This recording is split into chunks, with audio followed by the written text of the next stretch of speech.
On today's Super Geeks, we discuss the Captain Marvel trailer, how we feel about Joaquin Phoenix as the Joker, Batman's penis, updates to the Axanar fan film, and so much more. So hang on to your capes, people. You just joined Super Geeks.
Hello, everyone, and welcome to episode 8 of Super Geeks Season 2. I'm your host, George, and joining me, as usual, is my friend Carlos Pedraza. How you doing, Carlos? Great. Good to be back. How are your tomatoes and okra? Tasty. I put maybe a little too much Cajun spice on it, but I'll live. Carlos made some tasty stuff that he posted on Facebook, so he made me want to eat. It's like when you watch MasterChef or something. It's like it makes you hungry. I hate watching those shows, but yet I love them. But it only works if you're eating at the time you're watching it. And if you aren't eating at the time you watch it, you're going to want to go out and grab tater tots, which we'll talk about in a second. So, Carlos, where can people find you out in the geekdom world? Primarily around axamonitor.com, where I report on the aftermath of the Axanar copyright infringement case and its effect on fan films and fandom. And also, my Twitter is @cpedraza. Awesome. And son, how are your tater tots? They're pretty good, although I think I like the onion rings a little bit better. And you got those from Sonic, so let's plug them so they hopefully will send me some money or some free tater tots. I don't know. You know what's funny? I'll give you guys a quick... There's a little anecdote I'm going to tell you. I used to have a dialogue with the marketing person from Mr. Beer, which is you can buy it on Amazon, and it's a homebrew kit. And when I was when I did Super Geeks last year, I actually had a long conversation with the marketing director, a nice lady, and we had a conversation about me getting free beer because of that. And unfortunately, she didn't agree that I deserved free beer, but she liked the fact she wanted to work with me as far as the mutual marketing thing. But I was like, because she wouldn't send me free beer, I sort of closed off that whole relationship. So I'm just saying, I have needs. So what you're saying is you're shallow. Okay. I'm not even joking. Go ahead, Carlos. I was just going to say, now we know what your price is. I didn't want money. I just wanted free beer. And exactly. When I did Starfinder, I actually had a line in episode 2 where I had somebody say, "Oh, this ancient beer called Sam Adams from Earth." So then I contacted Sam Adams. And again, I asked them, and I'm not even joking, son, you remember this. I talked about this a long time ago. I just want Sam, I'm not asking for money. Send me free beer. And they said, no. And, so that's marketing doesn't work the way people think it does. Well, the thing is, they could make sending you money for advertising. is one thing. Beer. I just want a beer. No, wait a minute. Let me finish. Damn. Let me finish. Go ahead. Have you even introduced Son yet? This is how we introduce her. Yes, he did. Okay. So, sending you money for marketing is one thing. Sending you a product that they could then turn around and sell at a markup other than sending you money is a completely different prospect. But I've seen it work on other podcasts where they go, hey, look at my thing I'm advertising because they're going to send us whatever, so we advertise them. And the lady at Mr. Beer even said at the time that Starfinder was and the podcast were worthy of their attention. So that's why she even had a conversation with me. But at the end of the day, what we couldn't get past negotiation-wise was, when do I get my free beer? So now, I'm sort of joking, but actually that conversation actually did happen. That's a true story. I'm not saying it didn't, but see, here's the thing. They'd rather, and this is going to be a terrible thing to say, but this is how marketing works. They'd rather pay you in cash so that they can launder that money back into their business when you go and buy their beer. You could be right. So anyway, son, you could be right about that. So son, I'm going to quickly, before we even get into the main topics, I know that over the last couple episodes, we've been kind of seeing how you've been progressing with with your binging of The Flash. So where are you at right now? I have just started season 3. Holy moly. Boy, have I been sleeping a lot lately.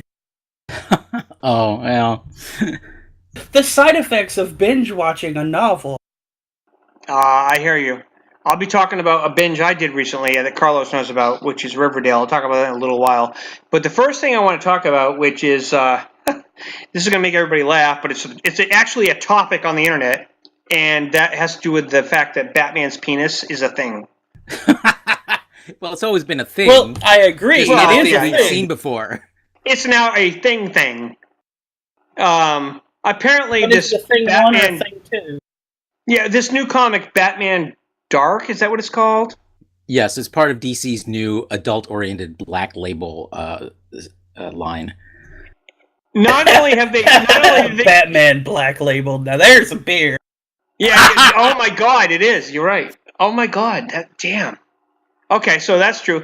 But the thing is that they, after everybody made a big tweet about it, a big storm on Twitter about it, they suddenly announced that they were going to censor the bat penis, as I call it, for all future reprints. So that means that they said that everything, if you go, and I already went to the comic shop, so I own one of these issues.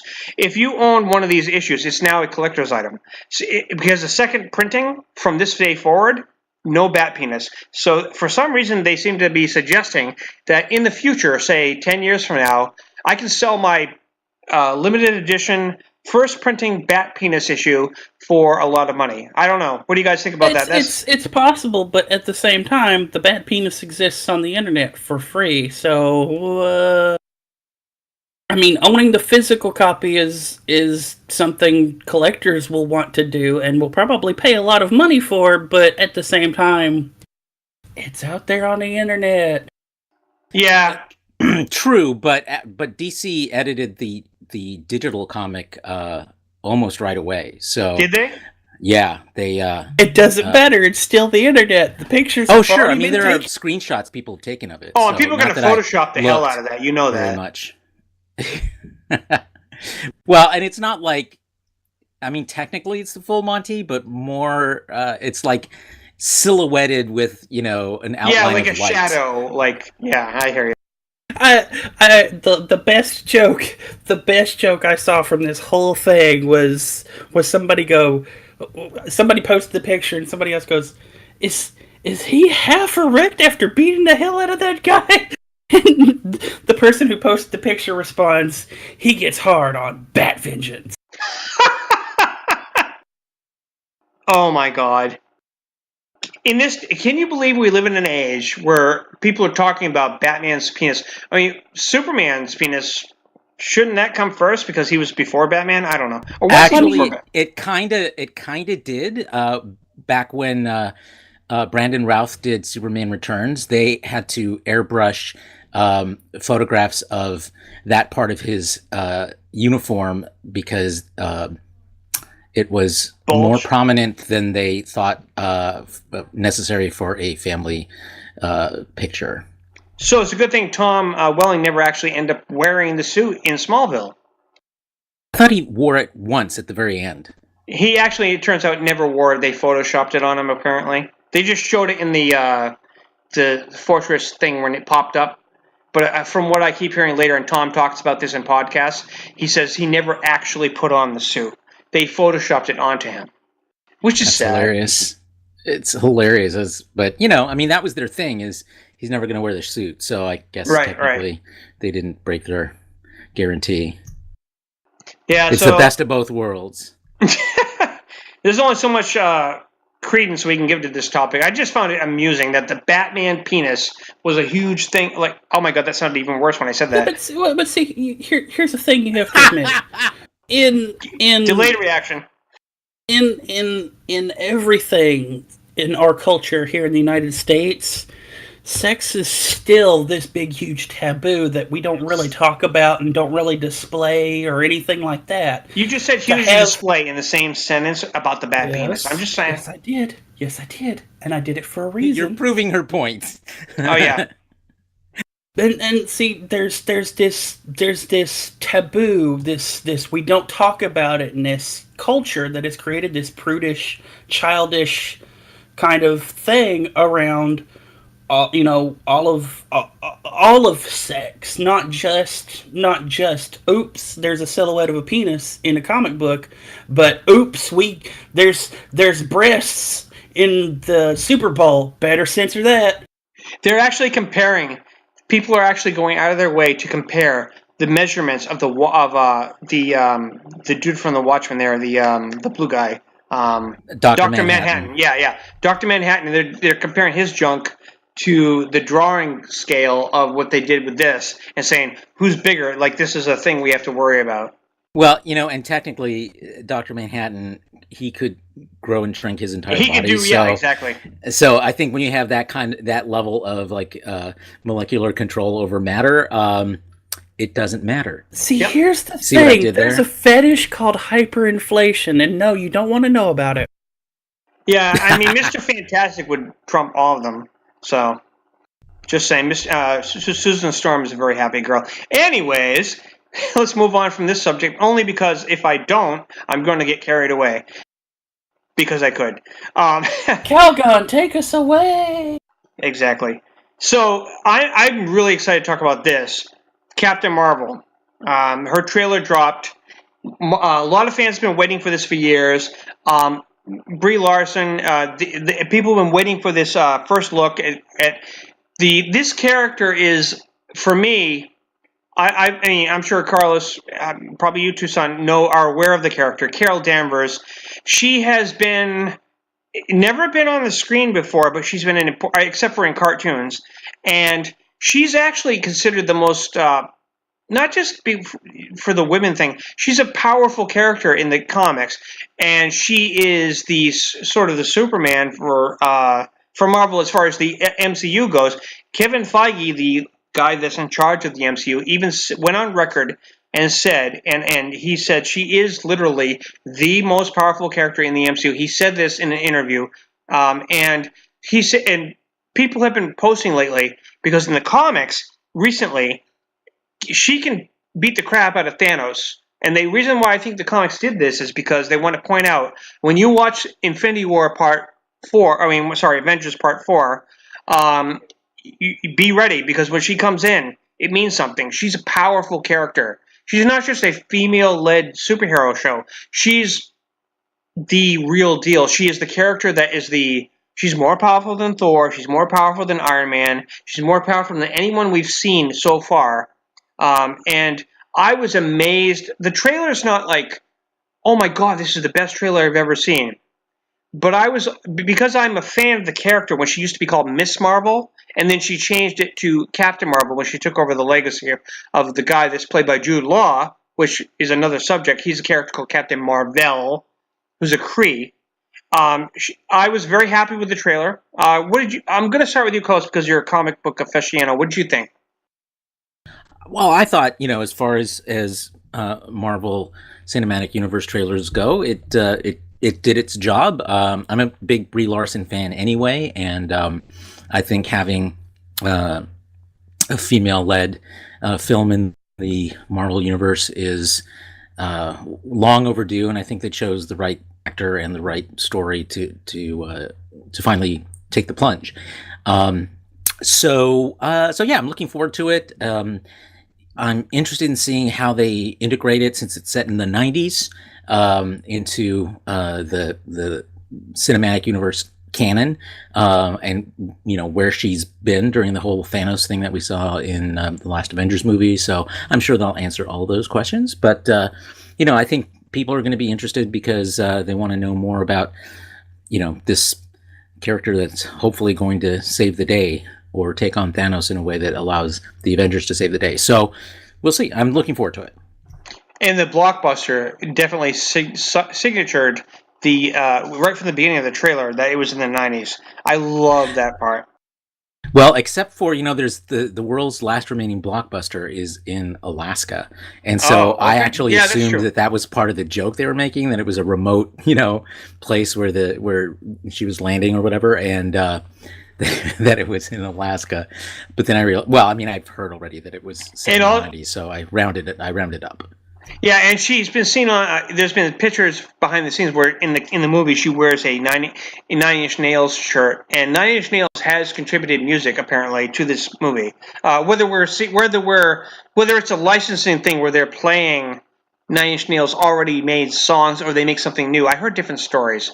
I heard that the lead singer actually made a song or wrote a song that was fresh for this movie, but I don't know if that's true or not, so don't hold me to that. But they definitely they've worked with Marvel before, and I'm hoping that this is that they're going to use a lot of Nine Inch Nails because I personally like them as a band. But Son, what do you think?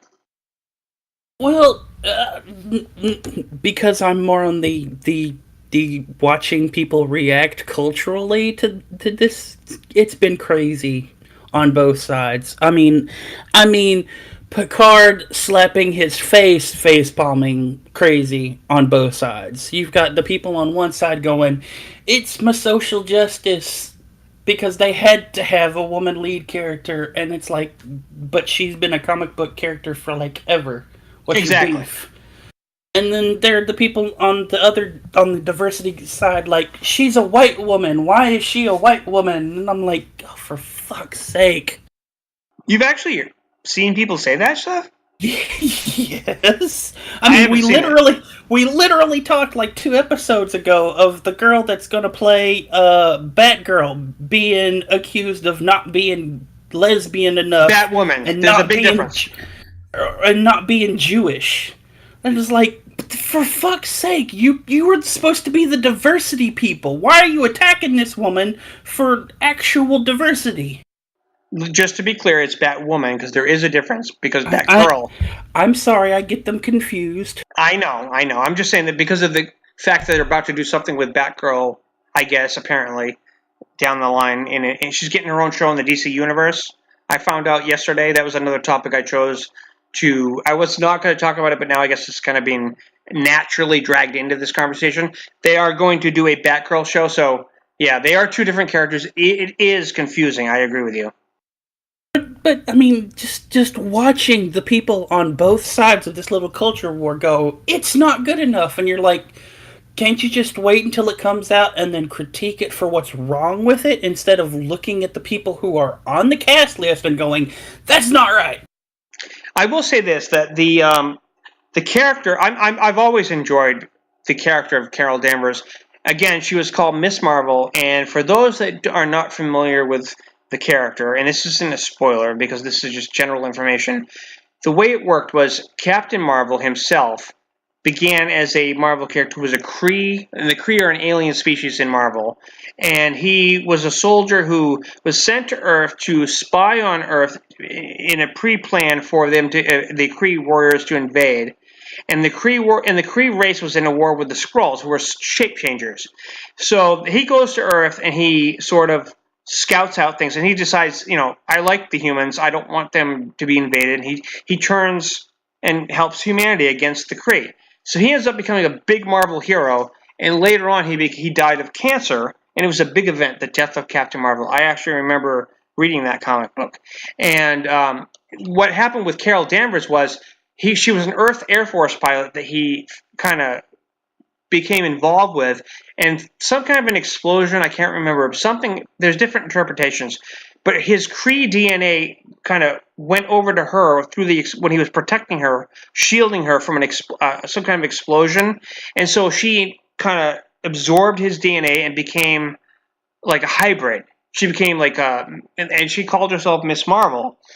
And later, after he died, and she had been an Avenger and leader of the Avengers for a long time as Miss Marvel, she decided to take up the title of Captain Marvel because his alien name was Marvel, and he was a rank of captain, so it was Captain Marvel. And so that's the way it happened. Wow, what a coincidence. Yeah, I know. Kind of weird, huh? By the way, to go back to the death of Captain Marvel, this just shows intergalactically, fuck cancer. Yeah. Oh my God, yes. Definitely. Yeah, it was a big deal. It was actually a graphic novel that was drawn by Jim Starlin, who was considered one of the best comic book artists out there, and it was great. I at that point was only sort of a sporadic Marvel reader, but I knew that was an event and bought that graphic novel. I agree. I personally liked the character. I prefer DC, but there are certain characters in Marvel that always grabbed my attention. And Captain Marvel, there was a time when he sort of switched places with Rick Jones, who was a buddy with the Hulk, and he had these what they call mega bands, and they would switch places. And he had a different costume, closer to the one she's going to wear in this movie. And the thing is that with Captain and Jude Law is going to play this character. Now everybody keeps saying they think he's going to be the bad guy in secret, and that like he's going to go from mentor to bad guy, and they're trying to like say, no, that's the big surprise. I hope they don't do that. Because seriously, the character deserves a little bit more justice. The look of his character in this movie is based on the first way he looked before he switched his costume. And I love it. The whole Mohawk helmet thing. And she wears it too in the trailer. She's a member of Star Force, they call it, which is funny. It sounds like a Donald Trump thing, right? We can't ignore that. It's like Space Force, Star Force, whatever. But that is actually the group that she was part of. And there's a couple other characters in the trailer that I researched that are in Star Force in the comics. So this is going to be a very nostalgic movie. Now, before I move on subjects, one of the biggest complaints that I posted about, that the internet is freaking out about, is they're saying, Brie Larson, you need to smile more. And then someone photoshopped the smile. Oh, for fuck's sake. But the funny part was that she was smiling. She smiled when Nick Fury was talking to her in the car. But not enough. Not enough. See, this is what I mean. Nothing will ever be enough for either side of these people. Do I care whether Brie Larson's character is like Batman, where she's like, mad all the time, or whether she smiles? I don't give a shit. Why do people have to care about what? It's like you tell the girl, like, smile. Because on one side they feel they need representation. So the only way that they'll remotely pass, say, Captain Marvel is if she's black, disabled, and trans, or some combination of other things, and then is the superhero. And on the other side, there's all the people going, she should be the Kree in the first place because that was the first guy. It's funny you said that. For fuck's sake, let the story happen and then critique the story. Both sides, you talk all the time about the story being good or the story being bad, but your first reaction is what you see, and you get hyped or you get hate, and it's stupid. She smiled a lot in this trailer, so that's why I get angry when I read these comments, because there's a part where she's flashing back to her Air Force days with Monica Rambeau's mother. I don't know her name in this movie off the top of my head, but this is a character who later becomes Photon, who is she's sort of like the roadie to the Iron Man when it comes to Captain Marvel, but she's an important character in the Marvel universe. And when they're walking together in their Air Force jumpsuits, she's smiling. She's wearing her shades, like a Tom Cruise moment. Like instead of Iceman, it's her wingman, whatever Rambo, whatever her first name is. I wonder if she's going to have a jumping on Oprah's couch moment too. You could be right, but she's smiling there, and she's also, when Nick Fury asks her in that car, "You're not from around here, are you?" And she says it's complicated, I think she says. When she's going on her thing, she smiles. So there's several times within this trailer that she smiles, but the general reaction of people are, when she's in superhero mode, she doesn't smile. Well, no shit. She's fucking serious. If you're a cop and you're about to shoot somebody, are you going to smile? I mean, give me a break. You know what I'm saying? If you're a little bit insane, maybe. Yeah. If you're the Joker. It's a non-story. I mean, it's one of those things where it's like, let's just move on because they're just being ridiculous. I mean, they are. I mean, how do you really argue with something that has not enough there to argue? It's just like she should smile more. Why? What? You know, what do you mean by that? That's the thing. It's like somebody makes a comment like that, whether they be on one side or the other of this whole culture war that's going on. The question that will always get to them is, what do you mean by that? Because they have to then explain their point of view, and will go, oh, or they will explain their point of view, still thinking that they're right, and you're just like, okay, and you just walk away from it.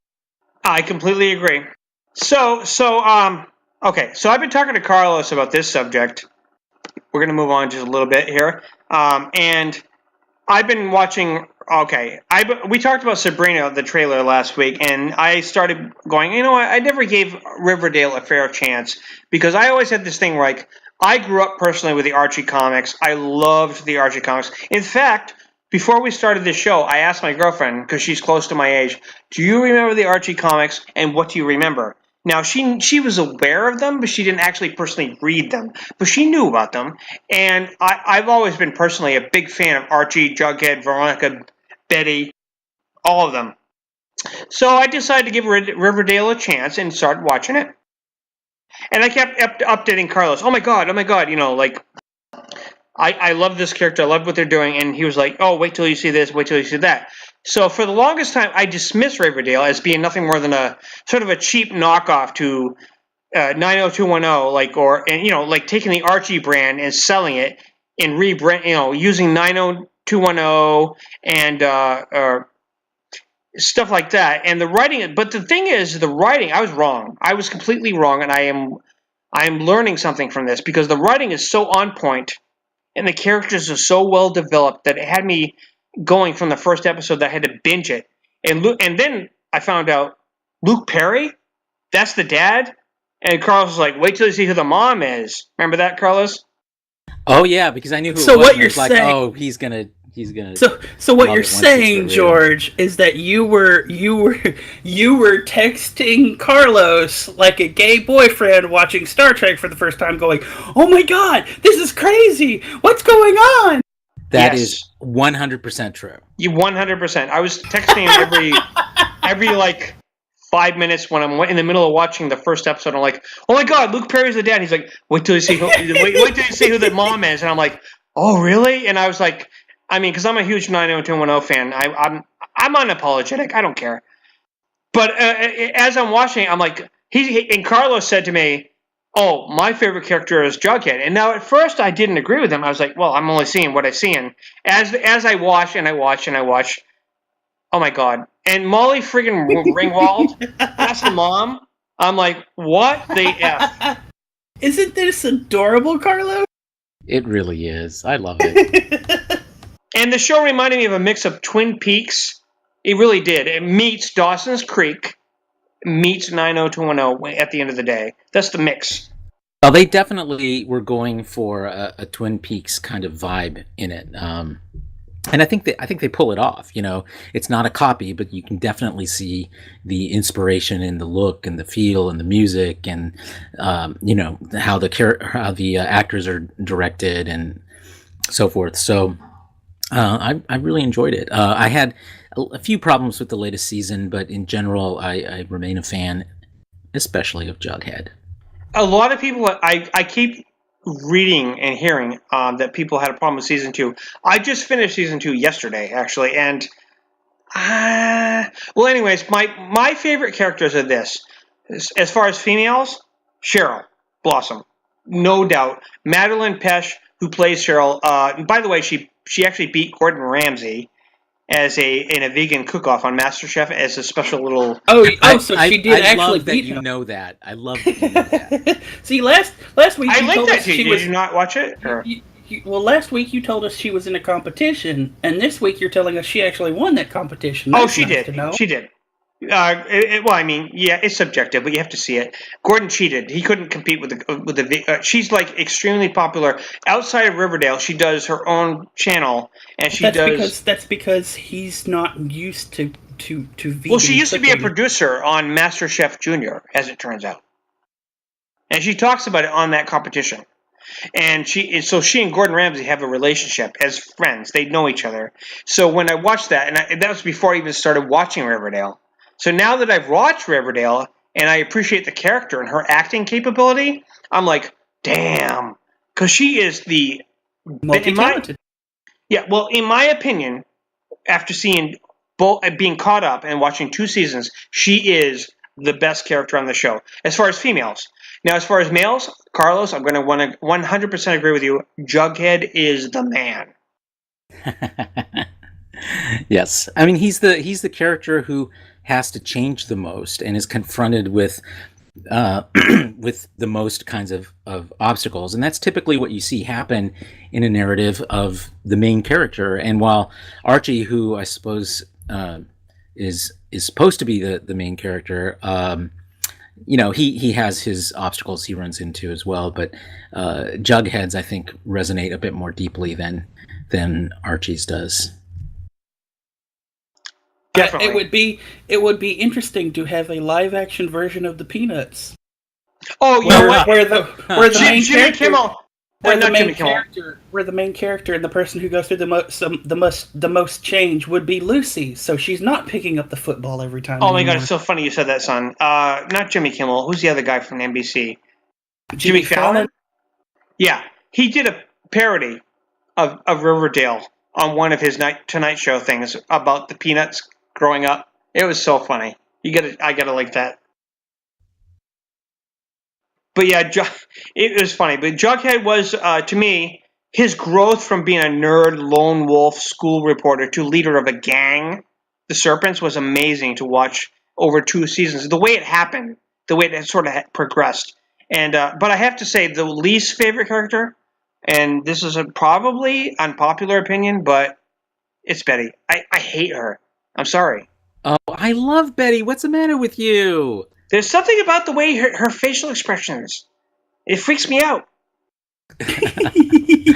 Oh, you make me laugh. I think she's great. I love Betty. I think they do some weird things with her that I'm not sure I like, but as a character and the actor, I really enjoy. I'm only curious though about if season 3. Now I've seen the trailer for season 3. They sort of they make it look like there's a horror/cult thing going on, and I'm wondering if they're going to tie that in with how they're promoting the spin-off to Sabrina. Now, even though Sabrina is a Netflix picked up show, it is part, at least they sort of imply it should be part of the same universe as that. Sometimes, like for example, when Supergirl came out at first, it technically was in the CW universe, but on an alternate Earth. And the same people were involved, Greg Berlanti, and then they ended up merging her universe with the Flash, so to speak. So what I'm wondering, in the same respect that they did Supergirl on CBS at the beginning, and then CW, and then they said, we can cross over the universes. I'm wondering if they are saying, yes, Sabrina is in the same universe, and we will see Archie, or maybe spin it off from Archie. Riverdale. I'm sorry. You know what I mean? And have it happen like that, or if they're going to separate them. I personally think they are connecting it, and the only reason why is because it is Greg Berlanti, and they love crossovers, even if it means network crossovers. What do you think, Carlos?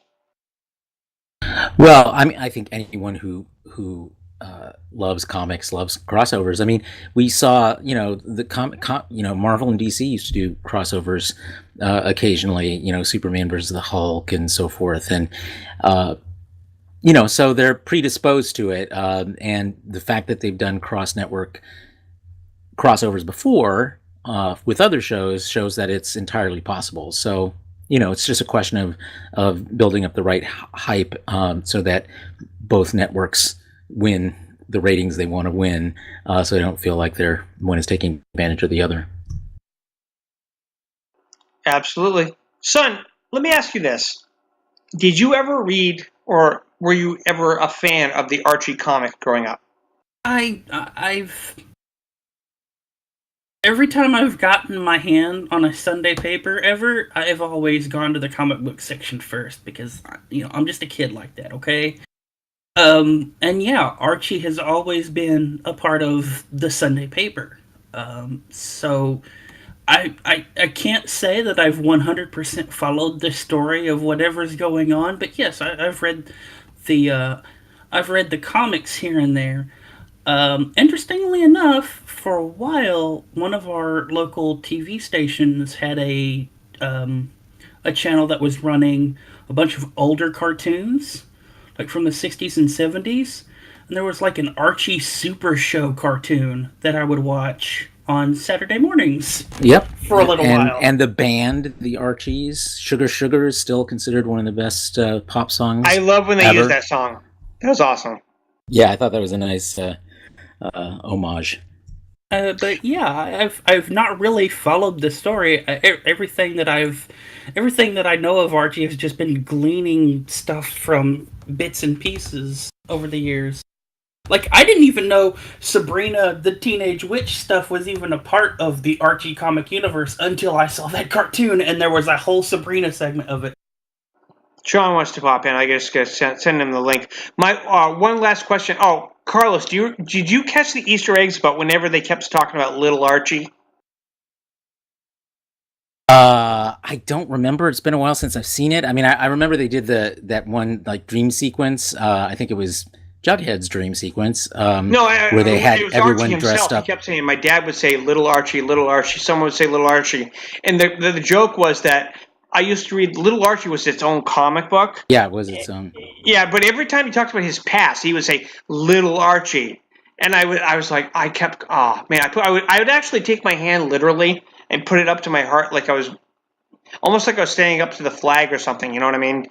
During the Pledge of Allegiance, because there's something about that comic and that nostalgia, because Little Archie was like, for me, I liked it better than the actual Archie. And also, one more thing, the jalopy. Remember when in season 2 when the jalopy was a huge, it's like the Batmobile for Archie. I totally forgot about the jalopy. And that was a big deal with Luke Perry as his dad wanted to fix him up, help him with a car, and then he gave up Mr. Lodge's car, and he said, and he bought this secondhand jalopy, which apparently in the trailers is in season 3. They're all driving around in it, but in the comics, that jalopy was a signature thing about the whole.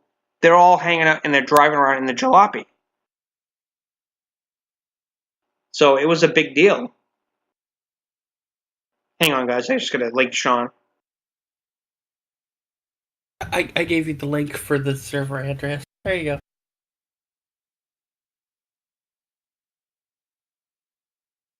But yeah, no, I completely understand people going on a nostalgia trip for all of this stuff that's coming out lately. Because it's all been comic related.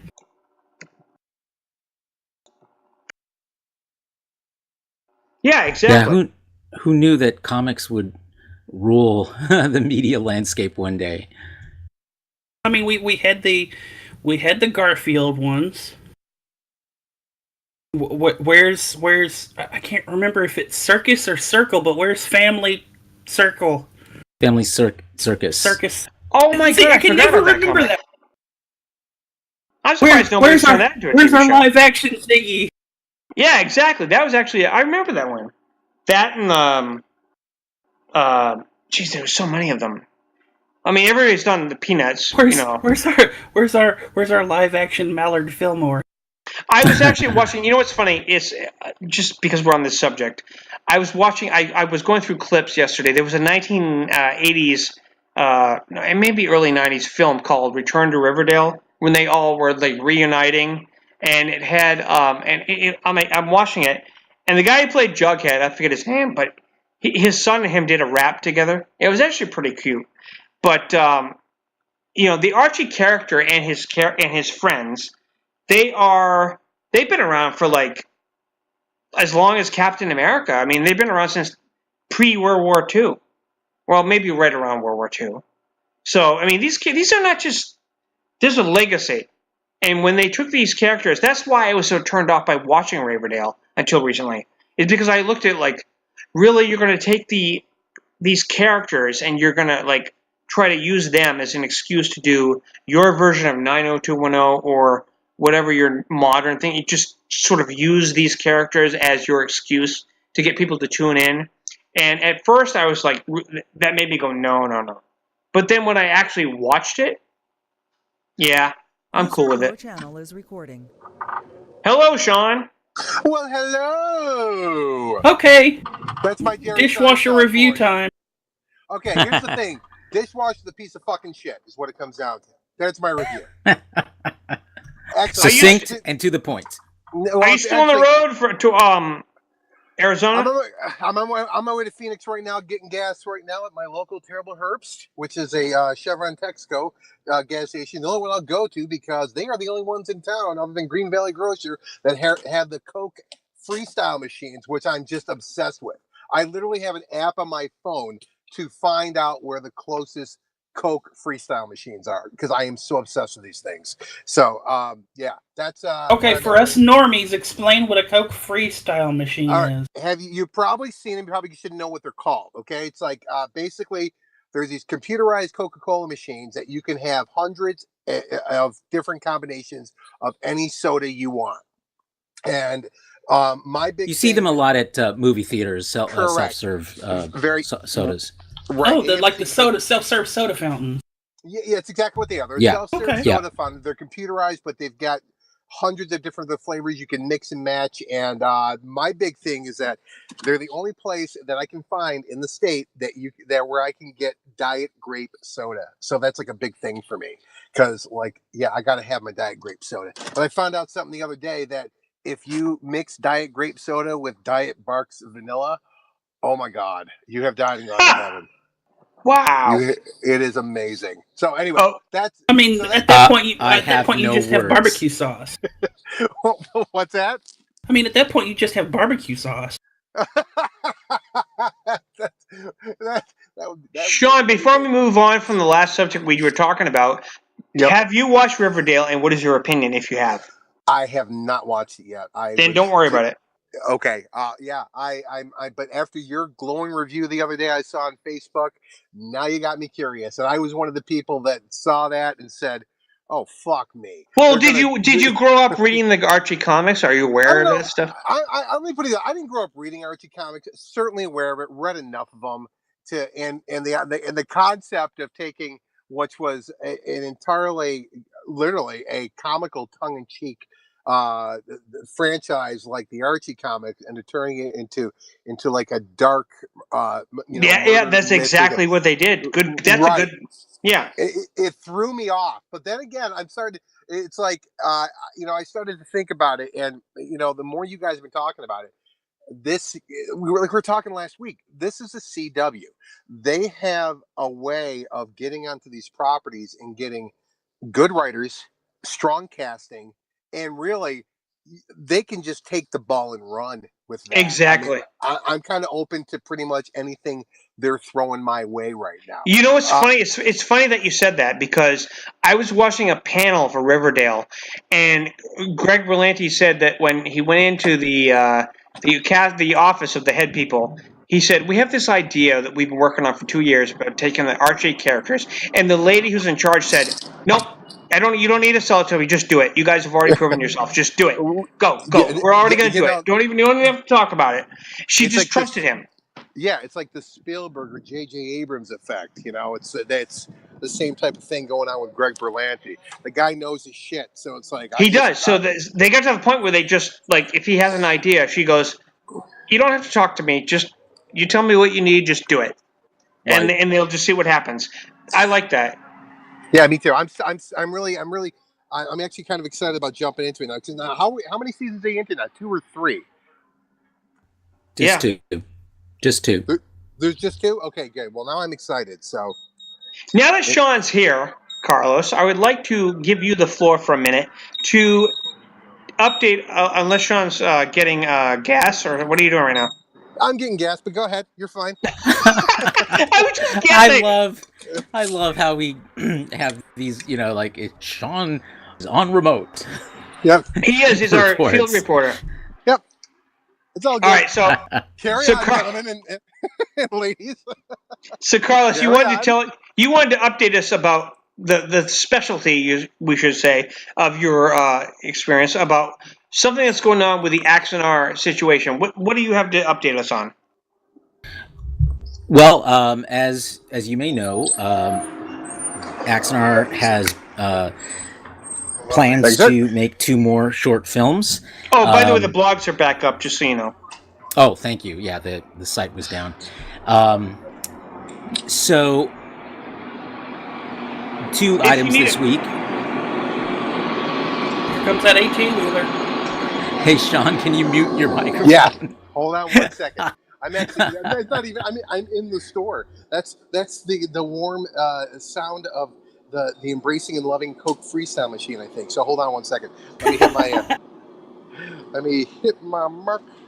Yeah, and if you need a second, Carlos, because Son just pointed out to me in the chat here that that blog you wanted to read to cite is back up. So if you need a minute, that's fine. We can talk about something else for a minute. Sure. Well, I mean, I can tee it up. So the 2 news items were, one was a financial update that Alec Peters, the producer of Axanar, announced, published on the website. And it was ostensibly a report of how Axanar is doing as it approaches Q4 2018. And it's, so that's number 1. I don't think there's much new there, but we can talk a little bit about what is there and what the implications of that are. And I think also, most importantly, the timing of why now and so forth. So that's number 1. Number 2 is we were able to, at AxMonitor, obtain a copy of the not yet final, but close to final, schedule for Axicon, the Axanar convention that is scheduled for November 2nd through 4th in Atlanta, or just outside Atlanta. So it's a 3-day long convention, and we were able to publish, what's going to be happening there, who the guests are, who the moderators of the panels are, panel descriptions and so forth. And it's a pricey con for what you're getting. So we can come around to that as well. Awesome. Any thoughts, Shawn? Actually, the whole time that you guys were talking about this, my wife had called in and was asking me silly things. So, so I missed out on exactly. Was this Carlos just rehashing what we already know? No, I haven't really gotten there yet. Giving us the overview of what we're going to talk about. Right, yeah, basically the financial update and the Axicon schedule. Yeah, I've got nothing to add right now. The overview, we've discussed this before, so I know what's going on here with this. So yeah, I mean, we're cool. Carry on. Okay, so the financial update, which was published just this past week, is basically 3 sections. One is a discussion of Axanar's taxes. One is a discussion of its 2017 financials. And finally, a section on status, I guess, or progress of its plans to become a 501c3 tax-exempt organization, nonprofit from the federal government's point of view. And nothing we've seen here is very new, and the financial update is remarkably free of numbers. There's a few, but very, very free of documentation as usual. We have pictures of documentation. There's a table full of binders that are supposed to house all the receipts and bank statements and financial summaries for Axanar, but of course we've never seen inside that.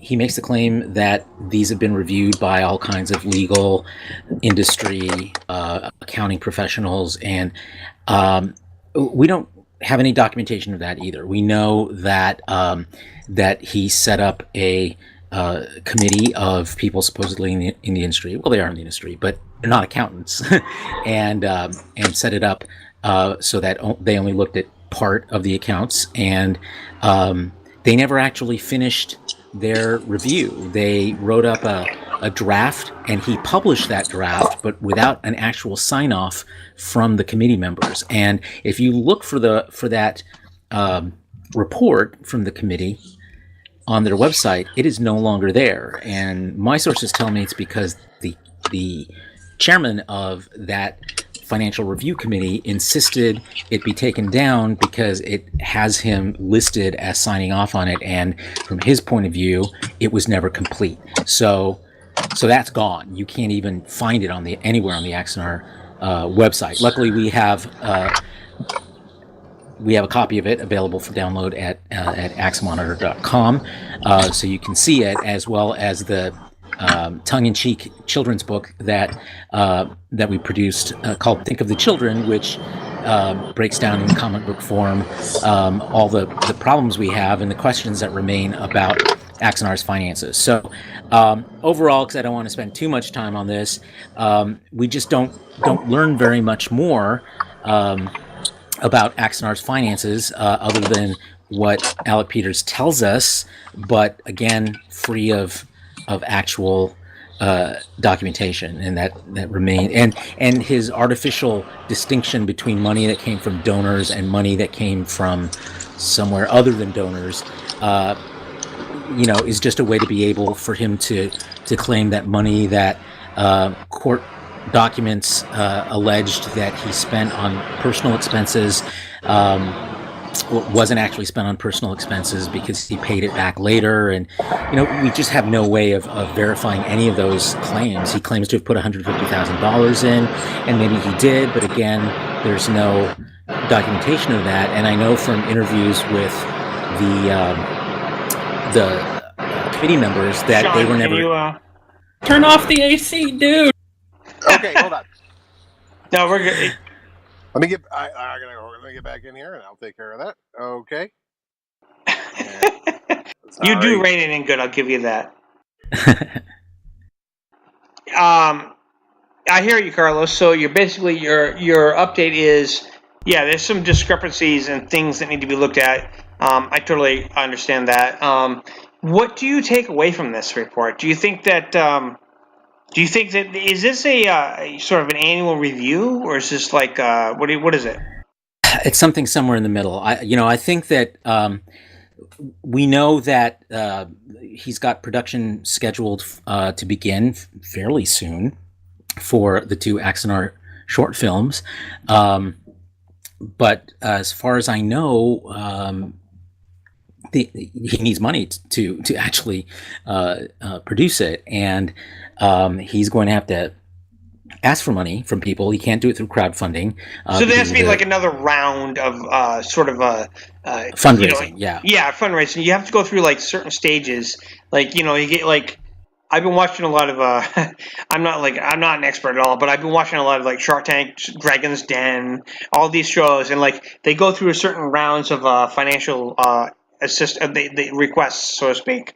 You get your first round of people, and they get your equity, and you get like people that like contribute, and then like you see what happens in whether they need another round, and it seems to me like he's maybe on round 3. Is this 2?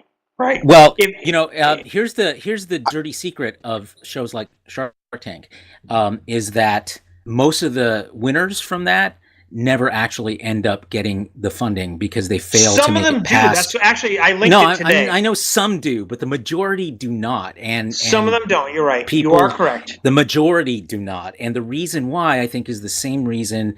Due diligence. The same obstacle is it's due diligence. It's their companies don't stand up to the due diligence that the investors believe they need or are required. They go on the show and they present themselves one way, and then when they say yes, we'll do this with you. when they actually dig into their records. Because one of the episodes of Dragon's Den I watched, they actually show you how they do the due diligence. Now, this is what they don't do on Shark Tank, but one of the episodes I recently watched, they actually show you how they go in and they went through their paperwork and they looked at their finances and all their records, and they said, you know what, this is not what you told us, and this is not, so we can't continue on, and so it ends up going nowhere.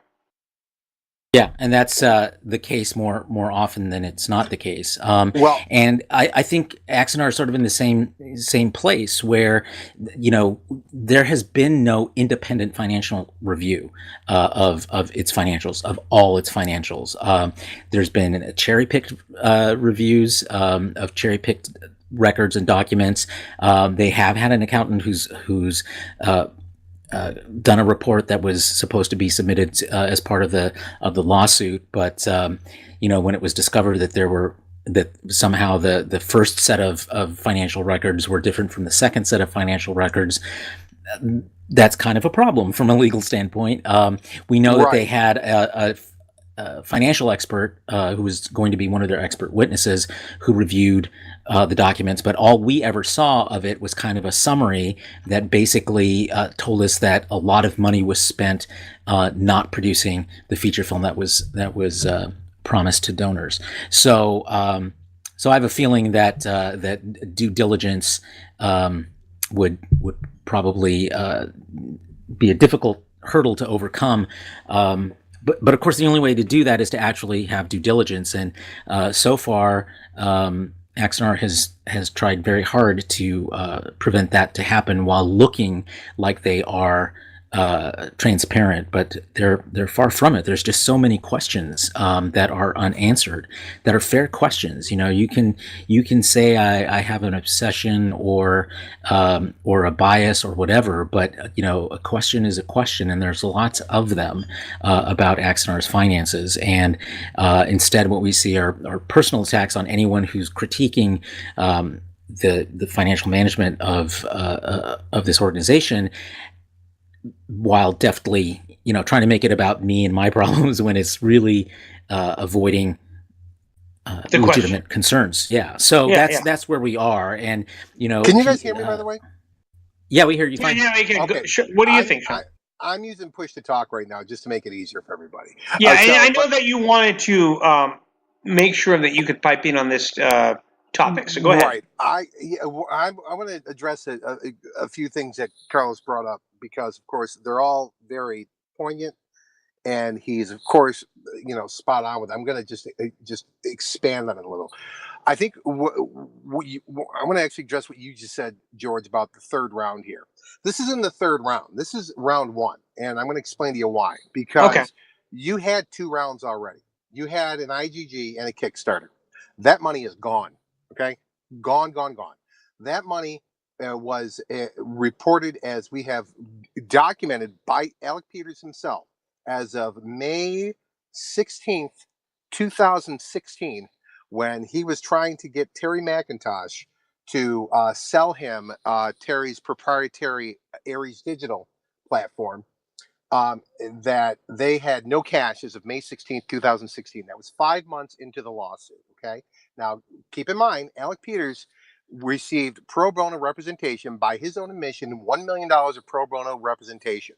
At the end of the lawsuit, he was stuck with $26,000 in bills associated with the representation. What people a lot of times don't understand is when you've got pro bono representation, that's simply for the billable hours. And of course, the billable hours obviously make up the bulk of the cost of any litigation. But then you've got the issues such as document production, which can get into the thousands of dollars. You've got to be able to pay for depositions to be done. This all adds up, and he claims he had $25,000. Now, I'm not to toot my own horn.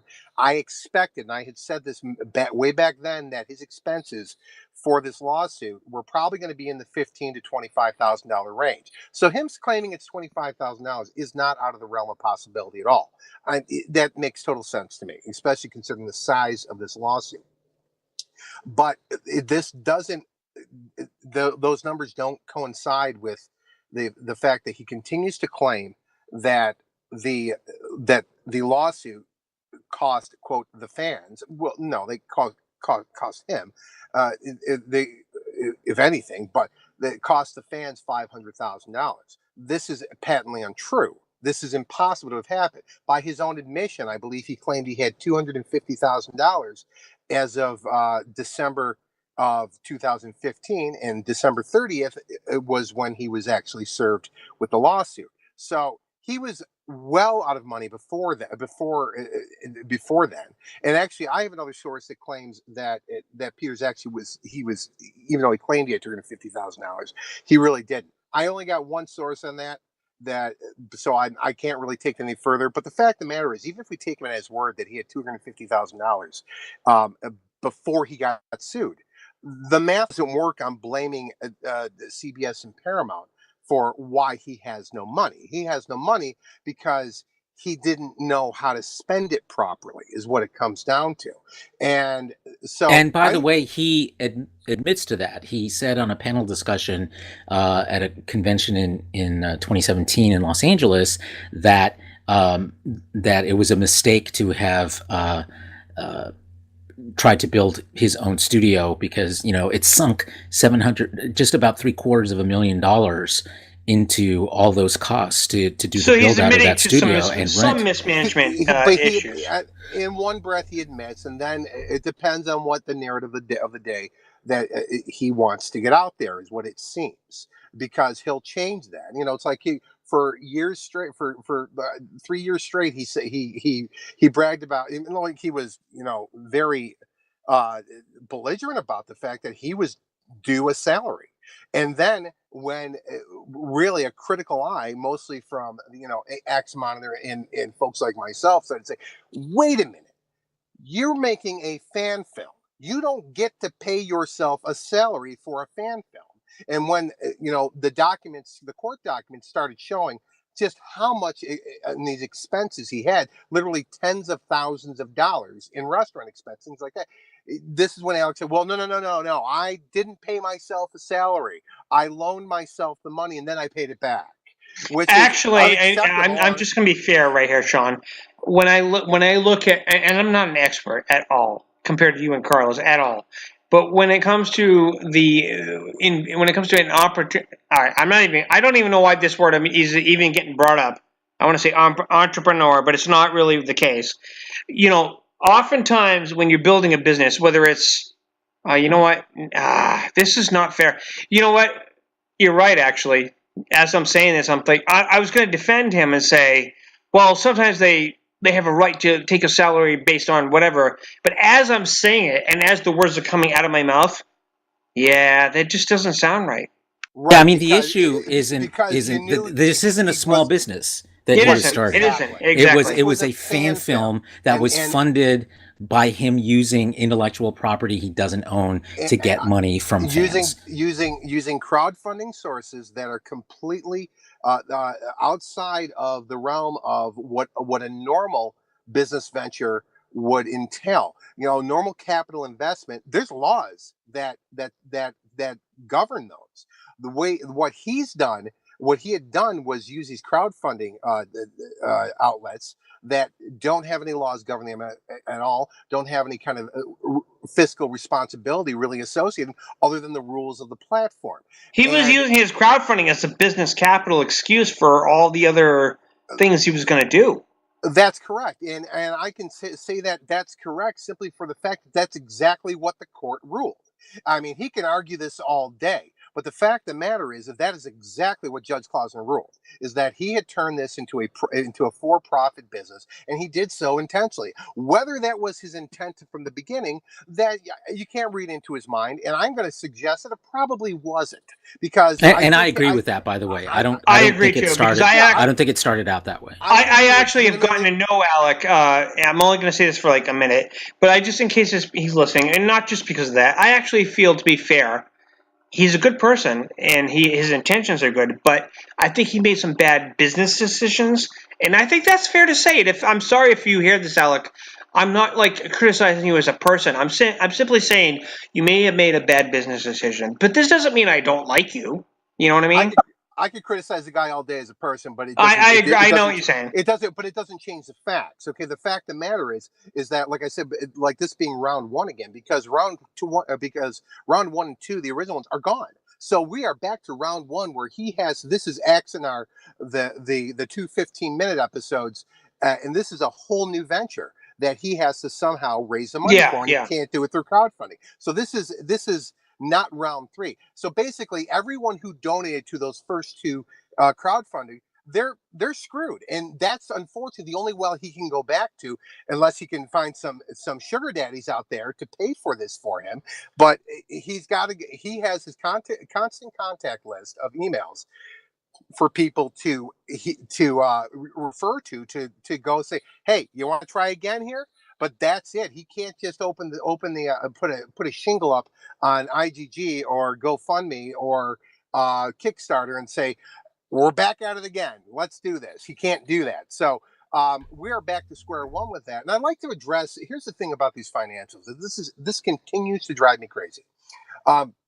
Carlos is much more polite about this when he says that it was alleged in court documents what he spent the money on. I'm going to take this a bit further. It really was not alleged. Basically, what we found out from the pleadings filed by the plaintiffs was the amount of extravagant expenses that Peters used the money on. Everything from his conventions to airlines, to the tens of $1,000s in restaurant expenses, debit cards for himself and his then girlfriend Diana, for daily expenses, of course, his salaries, his auto expenses, all these things. Okay, these were not things that were alleged by the plaintiffs. These were things that Alec Peters himself admitted to in his deposition. In fact, if in these pleadings, the plaintiffs directly refer to in the exhibits of his depositions where he makes these claims. So it's a little bit more than, well, that's just what the plaintiffs are saying because lawyers say these things in court. No, it's not like that. They are directly referring to Alec's own testimony and evidence he presented. And I like to come back to this. Well, hold on. We're getting a little bit into I just want to say I'm just trying to hold my tongue at this point.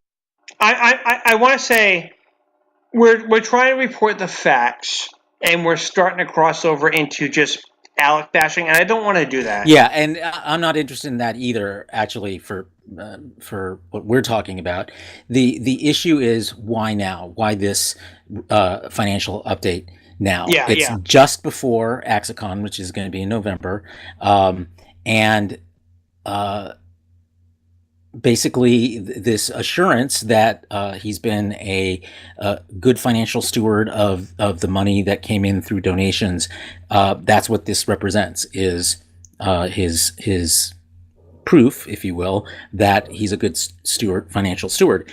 Of course, it does that without... And that's why I'm addressing these issues, because... Sure, but, we don't need to go in the weeds. My point is the timing of this, which is he's going to have to go to people and ask for money, and he's going to have to do it not using crowdfunding.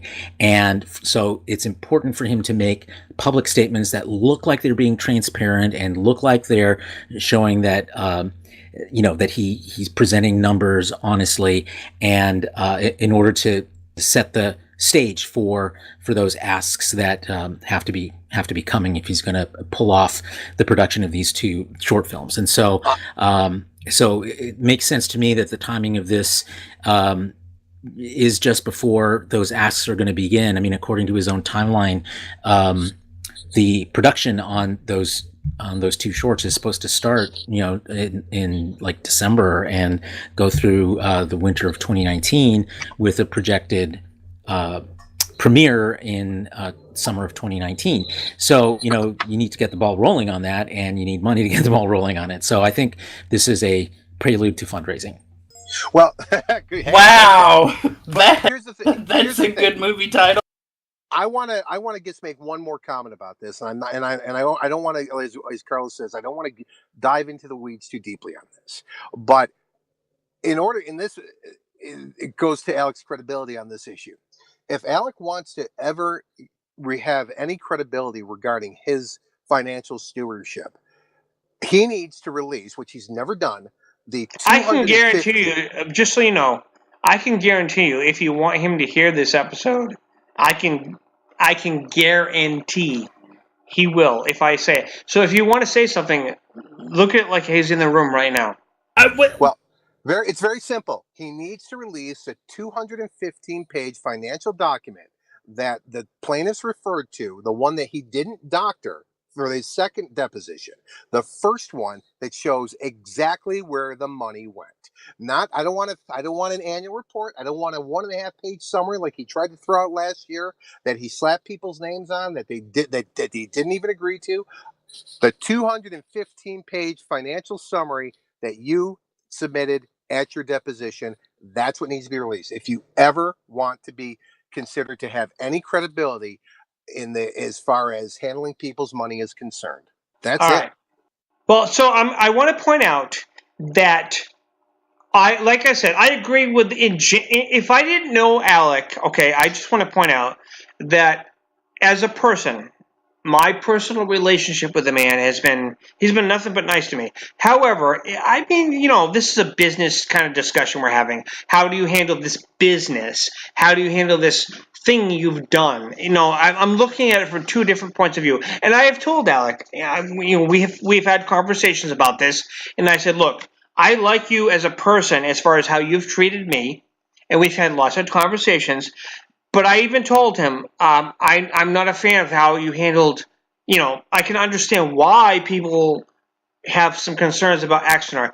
That doesn't mean I'm saying, let's bash Alec Peters as a person, because everybody makes decisions that may not be, for example, Carlos may get bashed on for and he does get bashed on, ironically, for how he handles the reporting of this situation. That doesn't mean I don't like him as a person, even if I didn't even know what Axanar was. Yeah, but see, this is a bigger problem of what I've been calling the culture war. Anything that is a slight disagreement is not just a disagreement; it is a quote unquote rejection of an entire section of humanity as far as the people who you disagree with are concerned. Well, that's a fair argument. The playing field that I try to operate in is facts. I don't disparage Alec Peters personally. I don't know him, so I can't. All I do is ask questions about the decisions he's made with other people's money, about the claims that he makes and how they're backed up. More often than not, they're not backed up, and that leaves questions, and some of them are uncomfortable questions, I admit, but they're not about him personally. They're simply about, how did you spend this money? When did you spend this money? Where did it go? How are you reporting it? Who's getting to look at the records, and how many of the records when you're making the claim that, that your finances are fine.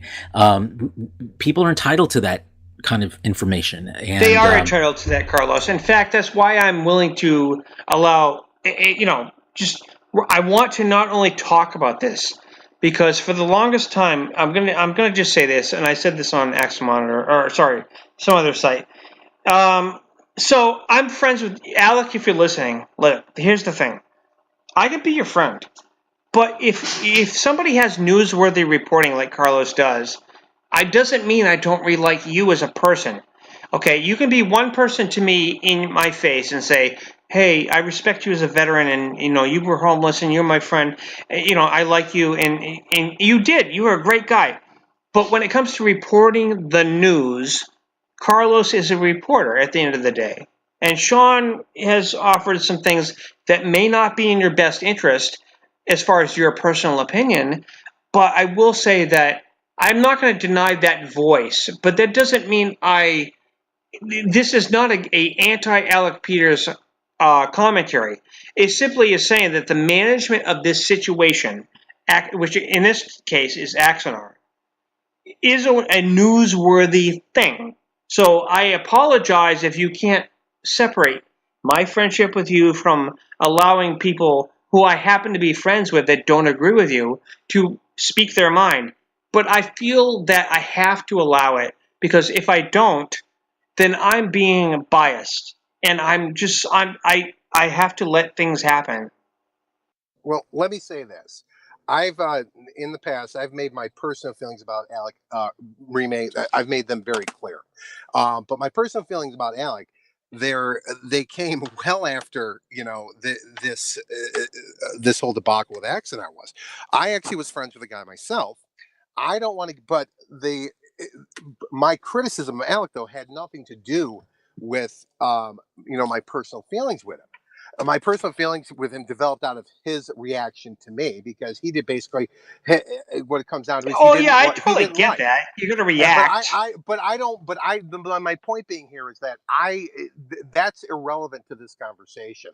I don't want any of the personal drama to be brought up. Right. But see, doing that is we're kind of giving credence to the drama in the first place, I really wanted to interrupt George. Yeah. Go ahead, son. If you don't mind, Shawn. Let Son speak. No. The big thing is, George. The more you try, the more you try and say, "Hey, Alex, I'm sorry, but this is something I'm going to do." The more it's just going to give the other people who are around Alex cause to go. Alec. I am. Names confuse me. Okay. That's why I keep saying Batgirl instead of Batwoman. It's all right. But the more you try to apologize for anything at this point, on either side of this cultural divide thing, because that's what it is at this point, the more the people who are in the background whispering are going to make you out to be the bad guy anyway, because you're having to apologize for something. All right, that's a fair point. I agree with some of this. Should we move on? I don't. 100%. I think we should move on. I'll give you some final thoughts. I don't think you have anything to apologize for. I think we've been respectful here. I think we're simply, as Carlos mentioned, we are talking about the facts of the situation based on Alex claims, and in the history associated with Axanar, the lawsuit. I am going to link him. When I upload this episode, I'm going to look at the time index, and I'm going to say, dude, watch. Watch. It's not a visual. Listen, and I am going to invite him to listen to this with no edit. I'm just listen. This is just a few people talking. A couple of them may not agree with you. Whatever. Just let the cards fall where they may, right? Yeah, exactly. If he wants to unfriend me, I'm sorry, but I feel like this is just me allowing a couple of people to talk. Yes, hey, if Jonathan Lane wants to come on this show sometime, I will welcome that argument. If he's willing to come on the show and talk to Carlos and Shawn, but I don't want to bully him and say we're going to have a couple of more people than your side. But if Jonathan and Colin Krapp want to come on, hey, you know what? We'll have a debate. I'm willing to do that. Yeah, and I think that's fair. I mean, it's again, if we need to. This is Son is very correct about this. That we get social media has this tendency to have us all mired in, into personal attacks, into personal disagreements that have nothing to do with the facts on the ground. And when I talk about Axanar at this point, I want to talk about it in terms of, the realities of the situation, the facts surrounding it. I'm so far beyond, anything having to do with any kind of personal conflicts between any of us. We need to discuss this openly and without fear of people getting hurt, or without anybody feeling that they get to have a soapbox on it without being able to respond to it. Like I said, my biggest thing is, and it has been since those documents came out, is that I want to see that 215-page financial report, and I'm not the only one. This is something that it's like the holy grail of the Axanar saga for us. We want to see that report. Alec, you say everything's above board, then show us. A 1.5-page financial summary that you come up with, that you say people have looked at that they never signed off on, is not going to cut it. We want to see the actual numbers and let us, have an honest assessment of it. It's that simple. Okay, so let's move on to a different subject. And I hear what you're saying, my brother. I'm going to This is a good spot to sort of move on. Joaquin Phoenix as the Joker. I am not happy with his look. It's Joaquin. Joaquin Phoenix as the Joker. His entire makeup, everything they've been showing, they're like trying to throw that in our face. Like, see, look at. He's not Heath Ledger. I'm sorry, he's not. His acting ability may be amazing. He's not Jack Nicholson either. His look as the Joker not only makes me go, what the fuck, but it makes me go, do you guys really want to really rely on this? Like, you're so confident in your image that you want to keep posting this stuff when we haven't even heard him talk as the Joker. Now, I know he's a good actor, but as a Batman fan, this is what I was talking about with Captain Marvel. You're basing everything on how the person looks instead of waiting for any sort of substance to come out. But the thing is, the look of this Joker is, I'm sorry, this is bad. What is up with those red? So, you know what else? You know what else? Here's the thing. I if I recall correctly, that one screen we shot, that was a test shot anyway. No, they've aired a lot more than that. Or they've shown a lot more than that. Well, then I didn't see it. Okay, I'll say this: he looks really reminiscent of a cross between like a clown and the Crow, and I like it. Yes, the Crow. Thank you. I like it. I like it for that aesthetic. But I want to see the substance behind it, because if it's that look and that kind of Crow kind of vibe without being the crazy stupid that was the Suicide Squad Joker, I'm okay with that. I'm not. I hate him. I want to take it back to the year 1989. Let's all step in the Wayback Machine with Mr. Peabody, okay? And let's just remember how people were losing their minds over Michael Keaton as Batman and how he looked nothing like the Adam West that we knew and loved. So, and let's remind everyone that, you know, he came to be one of the most beloved portrayals of Batman. He's not even my favorite. But I do acknowledge that. Yeah, but the difference, Shawn, the difference is you're comparing Michael Keaton. It's a totally Keaton. different fandom, though. No. Michael Keaton's as Batman is different because this is the guy behind the mask, behind the costume. We're talking about in his makeup, in what we're seeing, in his costume, and he looks stupid. He looks everything. There was a whole lot of shit thrown at Michael Keaton for his costume too. Well, yeah, but I mean, I'm sorry, Joaquin Phoenix looks terrible in my opinion. I mean, I understand he's a great actor. You know, he may be awesome in his when we actually get a scene that we can see, but it's like, you know, they're trying to like promote the shit out of this like, look at our Joker, look at him as the Joker, and it looks so dumb. I hate it. Well, let me ask you this though. Here's the thing. What was your opinion before we ever saw The Dark Knight? What was your opinion of what we saw of Heath Ledger? Because I know a lot of people weren't happy about that either. I wasn't actually. It was a very simple makeup, and it was like, what the holy hell is this? And it turned out that. Well, hold on, Carlos? What were you going to say about that? Oh, just that. I gave it a chance. You know, I mean, Heath Ledger knocked it out of the park because it's not about the look. You can't just isolate that. You have to remember that it's hard not to, though. But you can't, because that's not what you're actually seeing. You're seeing an actor perform a role, and when Heath Ledger did that, he brought that look to life in a way that felt authentic and felt that's fair. Believable. And Joaquin Phoenix is on the base. He's basically in the same level as Heath Ledger in terms of talent.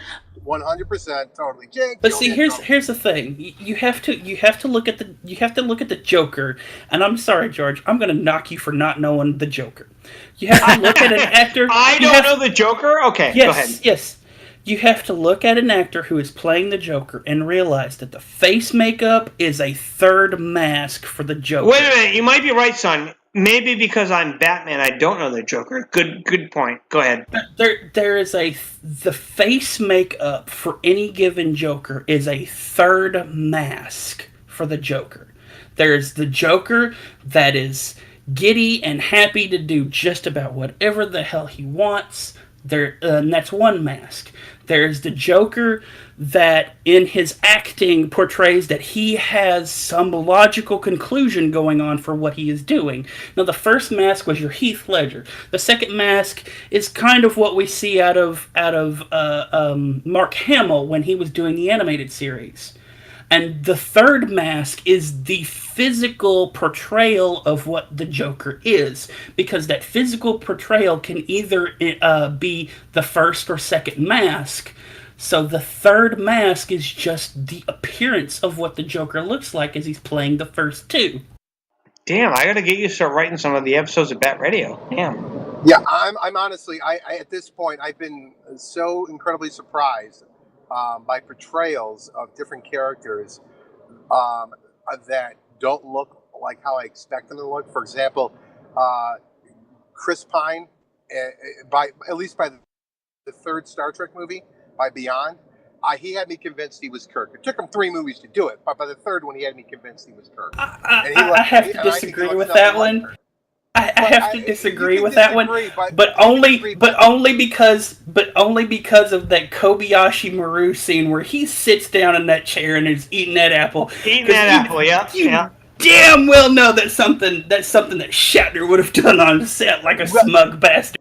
You know, good call. There were glimpses. I agree in the first one, but it's like I didn't really think the only character I really think owned the role in all 3 of those films was obviously Carl Urban as McCoy. I mean, that guy. I am. Yeah, but we're sort of sidetracking the point about. But my point being here is that it's about. At the end of the day, I've been surprised at how they've been able to, as Ryan Johnson says, subvert my expectations.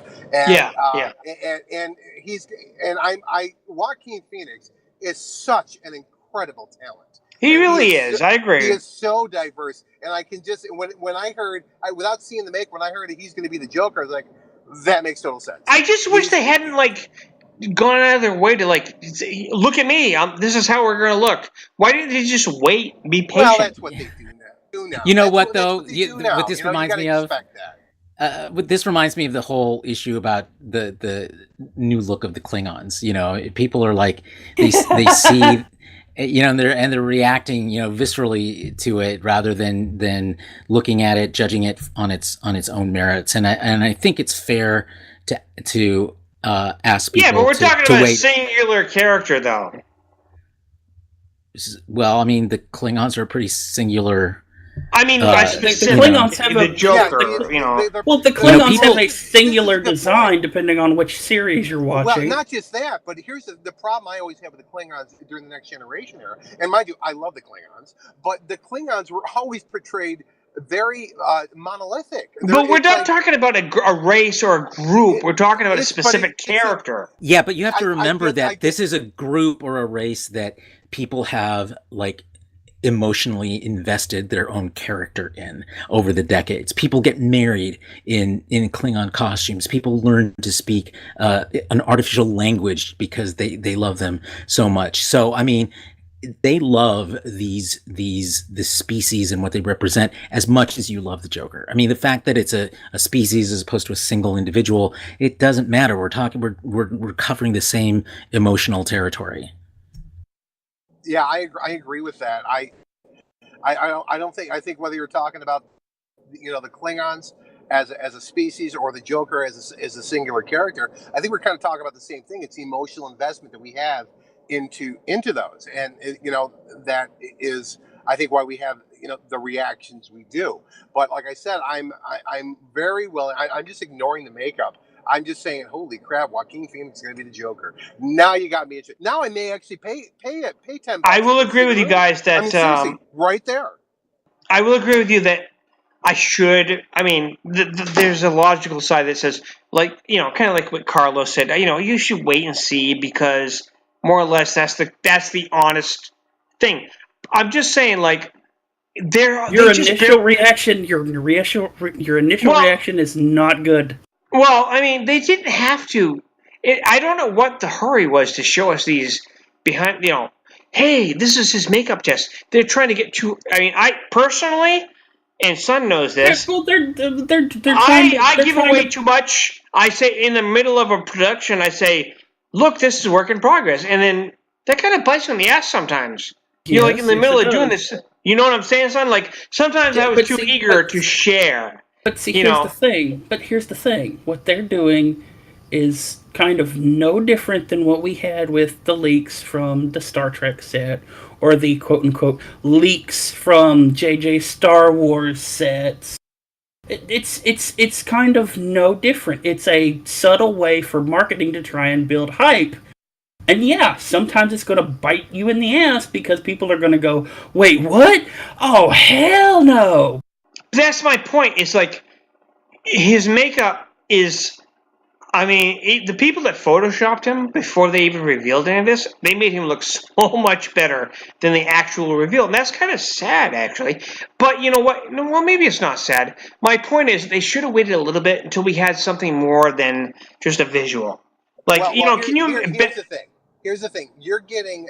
Remember, in all of this, what it all comes down to is you have dozens, if not hundreds, of creatives that are making this film. And it's everybody's vision together. It's the sum is greater than the parts. The parts here. So we have to take I think it's only fair to take a step back and say, let's see how this. Yeah, that's fair. That's all I ever ask is say, hey. Wait for the context to come out before dealing with anything else. Yeah, I totally agree, Son. I mean, I remember when I saw some of the early drawings of the Klingon ships that were going to appear in Discovery, and this was months and months before we actually saw it. I remember thinking, these have got to be fake because they're ridiculous. They look awful. They're terrible. They're horrible. They're cathedral looking. And yeah, I mean, there was just so much that didn't work for me, but once I saw the show, it worked. Context. I don't. Sense. Yeah, the context. Yes. It worked, and even though that may not have been a choice I would have made, I respect the creative choice that was made, and I think they pulled it off. I just wish they could. To quote Lorca, context is king. Yeah, it's true. Exactly. Right. It really is. I mean, and that's. Like, again, we're talking about, I think at the end of the day, who, by the way, I was fading in and out here. Who's directing this film, by the way? Oh, geez, I don't know. I don't remember. Well, poor reporting. Well, let's put it this way. It ain't Zack Snyder. We know that much. Yeah, okay? Yeah, that's fair to say. So, I gotta imagine this is part of an overall vision. I think it's going to just all work and all make sense. It's like the sarcophagus ship on Discovery. Looking at that, I was like, I agreed. I was like, what the holy hell is this? When I first saw that thing, the leaked drawings of it, but in context, it made total sense. I think I'm not so sure. Well, okay. Anyways, I get what you're saying though. By the way, Klingons. By the way, the director of the Joker movie is Todd Phillips, who has written and directed such films as Road Trip, Old School, Starsky and Hutch, The Hangover trilogy, Due Date, and War Dogs. He also worked on the film Borat, and he was for which he was nominated for an Academy Award for Best Adapted Screenplay. Okay, so now he did Borat. This makes a lot more sense now. I really hope this is going to be like a huge first Batman movie nostalgia trip with just outright absurdity. Are we gonna get a fat guy teabagging Borat scene? Because if that happens in this movie, I'm in. No, but I'd really love a Batman carrying a huge, oversized comic bomb, like he did in the other movie. I would love it if they had a scene where Batman goes, "They reported on my bat penis." You know what I mean? It'd be funny. Anyways. Yeah, you missed that discussion, Shawn. We already covered the bad people. Yeah, you missed that. Oh man, I tell you what, my dreams will come true if they just have a scene with a helicopter and shark repellent and a foam rubber shark. I will be. All right. I will be there. Okay, let's move on to at least one more subject before we call it, because I'm oh my god, the things I want to say. So, anyways, the Dr. Puppet. Of course you went there. Of course I went there because, there are no strings on me. But when it comes to fan films, Doctor Who has something unique, unlike other fan films that don't ask for money, so we can go there a little bit. Whoa, okay, you didn't have to make that dig, but okay. But I did. I can always edit it out, but I did. Anyways, my point is that actually Carlos brought up first, they're getting ready to end the series, I guess. This is a amazing... They don't just make a fan series. Like, most people make a fan series and they go, and it's the actual actor, like, people portraying the characters. But this is a unique, it's not even just like a cartoon. It's like they make these puppets, and they make the old-fashioned sort of, it's stop motion, yeah. Stop motion, right? Like the old Rudolph, Frosty type things. Yeah, it has that kind of look and feel to it, and it looks so adorable. I love it. And it's a really good, and here's the thing, it's a really good story, and it has no real major voice acting in it at all. I think there's only been like one or two times where there's been any sort of voice acting. I watched the behind the scenes, and it just, like I said, it reminded me of those old stop motion, like Frosty, like the Abominable Snowman things, Yeah, the Rankin Bass classics.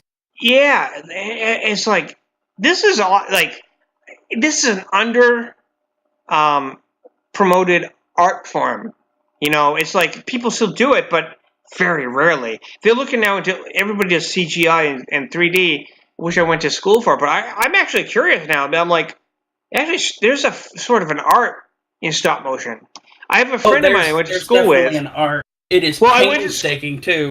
Well, I went to school with a guy who ended up directing some things. He ended up directing a couple of things with Mel Gibson on Sci-Fi Channel, and he's going to come on the show. By the way, you guys can actually meet him. His name's Kyle Rankin. He made he made a film called Night of the Living Deb, which is a indie film about it's like Buffy meets zombies.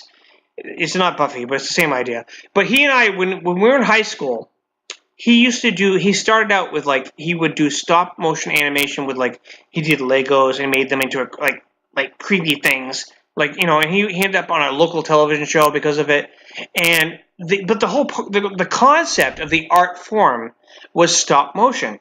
Now, nowadays everybody's using 3D and they're doing whatever, but there is an art form in this, and people have forgotten it. And I think it's not just because there's Doctor Who. I think this producer or whoever does it should be complimented for reminding people that there is an art in doing these kind of things, because it's a real-time thing. It doesn't require you to have a computer. You could, if you're just clever. Well, that's one of the things that I think is so amazing about more recently the Wallace and Gromit, the Chicken Run film, that type of stuff. It is the amount of the work and the beauty that comes from that medium. I love it. I think it's great. It's like that old King Kong stuff, back in the 30s. Right, exactly. 20s, whatever it was. Right. Right. It's really it's a lost art.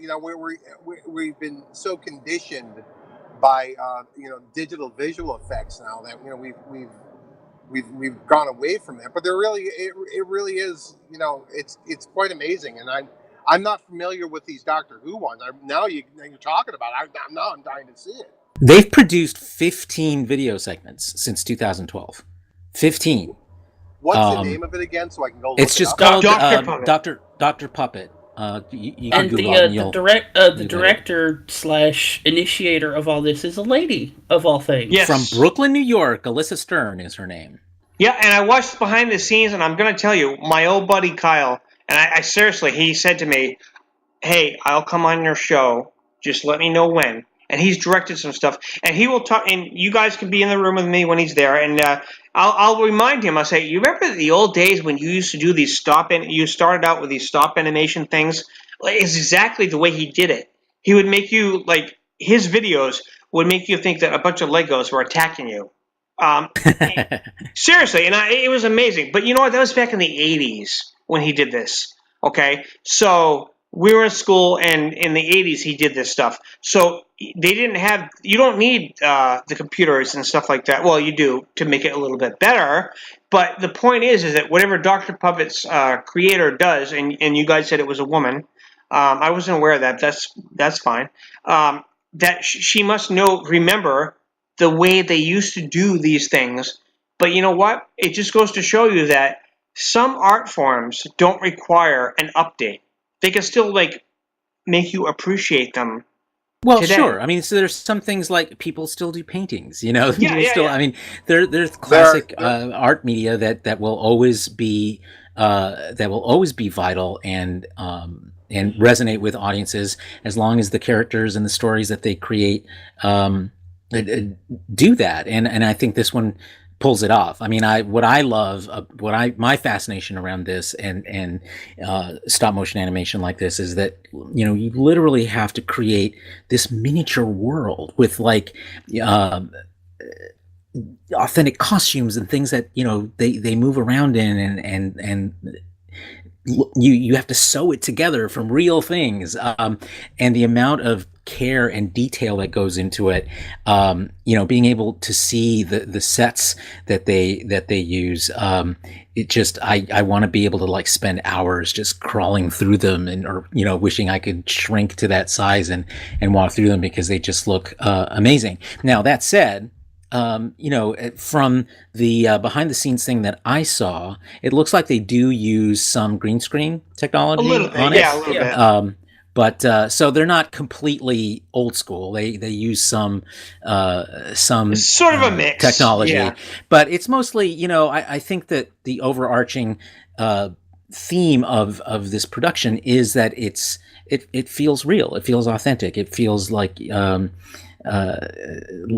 something is really happening in 3 dimensions that you can relate to, and I think there's. It also feels like it's coming from a place of love too. Yes, indeed. Oh, definitely, yes, definitely. Interestingly, I don't know quite how it's funded. I mean, I know that they raised a little over $16,000 for one of their bigger specials that they created, and they raised that on Indiegogo a couple years ago, I think. But I don't know, you know, how it's funded on an ongoing basis. My guess is it's largely a volunteer-led thing, and they get some supplement from fans or people who do direct donations or whatever. But Son actually posted this to me earlier. They've only got one more episode. They're sort of declaring they're out after one more. In fact, it airs October 1st. October 1st, which is the day before my birthday, and they sort of are implying, more than implying, that this is their bow out episode. Well, we'll see. Yeah. Things like this that are successful and that create their own fan bases. This has have a way of finding a way to continue. So I wouldn't be surprised if that happens. I wish them the best. I think it's a great example of fans stepping up to finding their own niche that doesn't compete with the original, but in fact adds this wonderful, adorable halo around the original. And obviously the BBC has been okay with what they're doing. And so it shows that there is a world or parts of a world where IP owners and fans can live together and each create wonderful pieces of art. Yeah, it's about honestly, it's like, I was watching John Hudgens posted his that he's got his movie, his documentary, Backyard Blockbusters, which is a hour and 48-minute documentary about fan films in general, and I guess it came out in 2012. Carlos is featured heavily. He's heavily in it, and of course, several major folks that have been. James Cawley, your man crush. He's featured. Oh God! Oh boy, here we go again. Yeah, and you had to go there. Well, yeah, it is what it is. But it's what it comes down to for the bottom line for fan films is, at the end of the day, and this is what I think people who aren't involved in them don't really understand. I've got a great appreciation, honestly, since the Axanar saga has gone on, because I've gotten to know so many people. And I mean, look, seriously, I know people that were featured in Backyard Blockbusters. I honestly know about 60-70% of the people personally. I personally know them, and they're great people. And what it comes down to is they want to celebrate their love for the particular franchise that they've dedicated their time and resources to, and I think that's great. I think that's I celebrate my fandom by I spend money on it. I go to conventions. I interact with all sorts of different fans. But I have to give, folks like Carlos and like James Cawley and like Vic Mignogna, Casey Shafsky, all these guys out there that have done fan films and have been heavily involved in them over the years. I give them so much credit for taking it to the next level. Because look, it's one thing for me to take a week out of the year to go to a convention and spend a few $100 and hang out with my friends. It's another thing when you're putting thousands upon thousands of dollars of your own money into filming something, so that just to show that this is how much I love this franchise, that I want to celebrate it by adding to it, by putting my own spin on this. Kevin Rubio, phenomenal. And I think Kevin Rubio is probably the godfather of the modern fan film for Troops. Without Troops, I mean, I don't think we would have seen this explosion. It came at a perfect time with the explosion of the internet, and I don't think we would have seen this kind of dedication, this kind of type of I mean, I totally agree with you there. There's some of the fan films that have been made, and this was actually funny. I'm just going to mention this because you actually sort of mentioned this. One of the topics that we had one too many topics, but Carlos had asked, is this a worthy topic? It was about the DC considering for their new All Access, or not All Access, I'm thinking of CBS. Their DC streaming, Universe. Yeah, DC Universe was, should some of the fan films be considered? Because there was an article, some of the fan things that the DC fans have made, I mean, don't even push aside Star Trek, push aside Star Wars. Some of the DC and even Marvel fan films have been incredible, and I've been blown away by the effort, the costuming, the budget that they used. There's this one fake trailer. It wasn't even meant to be an actual fan film, but it was a concept trailer called World's Finest with Superman and the guy they picked to play Superman. And then you look at the groups like Bat and the Sun, who do the versus things like Punisher versus Daredevil or Punisher versus Batman or whatever. Wonder Woman versus Wolverine, that's a good example right there. And they make these incredibly high quality productions just for what do the fans think, who would win? And then they create these, and I wouldn't even call them fan films, they're just productions.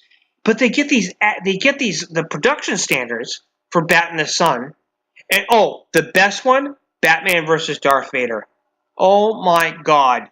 I mean, that was just for a farce. Let's have a couple less. What would happen if Darth Vader fought Batman? And it was one of the greatest things I've ever seen. And I'm I assume you've seen Batman Dead End with his becomes Batman versus Predator. You've seen this. I have, but the Batman versus Darth Vader one was incredible. I still haven't seen that. I gotta see that. But my point is that the fans can create, if they have the right. Now, granted, Bat and the Sun has created a brand and they have money. Obviously, they can't produce this stuff without having connections in Hollywood. I mean, if you look behind the scenes, a lot of the people behind it and the actors, they are actually doing other things that are like actual, in the industry. So it's not like they're just Joe Schmo saying, "Hey, let's make a Batman film or something." So, but still, they're fans. They're not like they do end up making money off of it. But some of the stuff people can make if they put their minds to it, it's incredible. So it's worth mentioning. Look, here's the thing. I believe that if you're going to be that, I think inherently that when you are a fan of these science fiction fantasy franchises, the people I know that are fans of this, that are true fans of it, they tend to be inherently more creative to begin with, and that's just my experience with them. It's kind of like they've got a more open mind towards things like this. It's a mix of like money and opportunity. Like if that person happens to also have money, to take that idea and spin it off because they can actually do it. Right. When I look at it, like there are like, for example, in the niche cultures, subcultures of prop building and model making.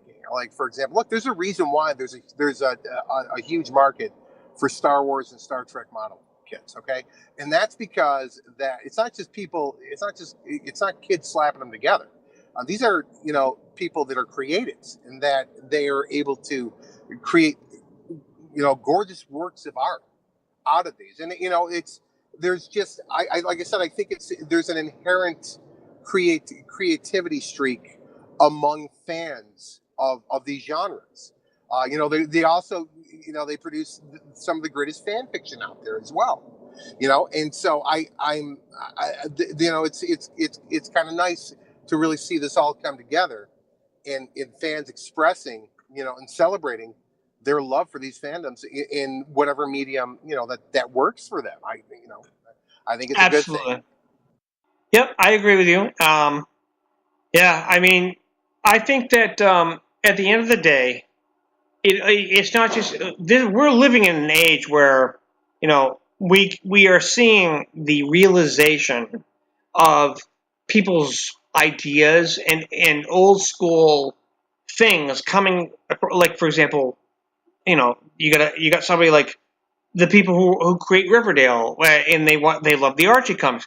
Hey, let's just bring back this old concept and make it into a TV show. And then you got like Arrow and everybody, and the fan films.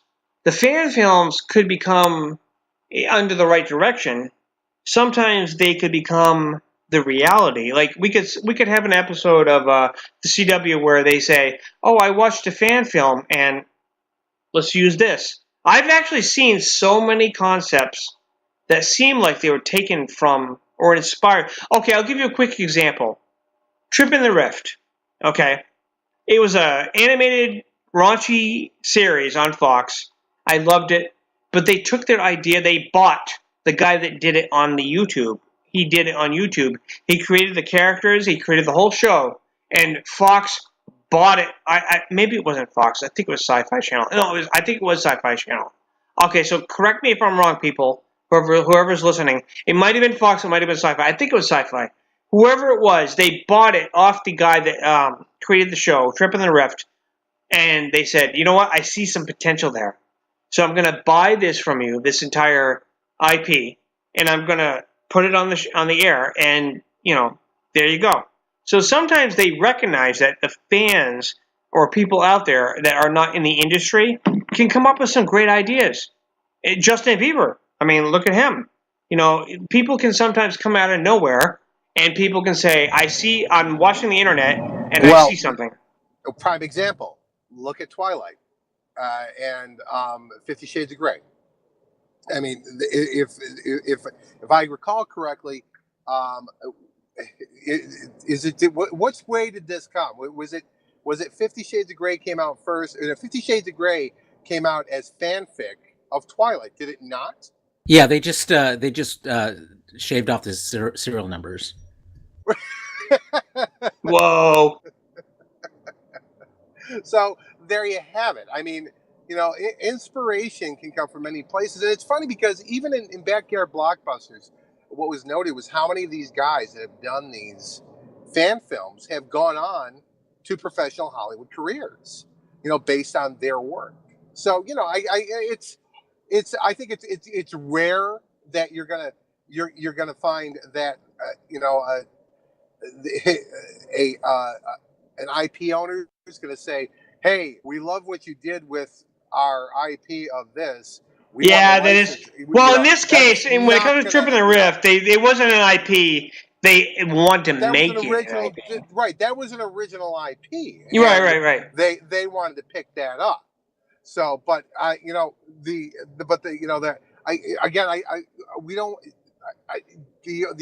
as much as great as it is, the other side of that is, of course, that you can't expect that your homage to the Star Wars franchise is gonna result in Lucasfilm taking your 5-minute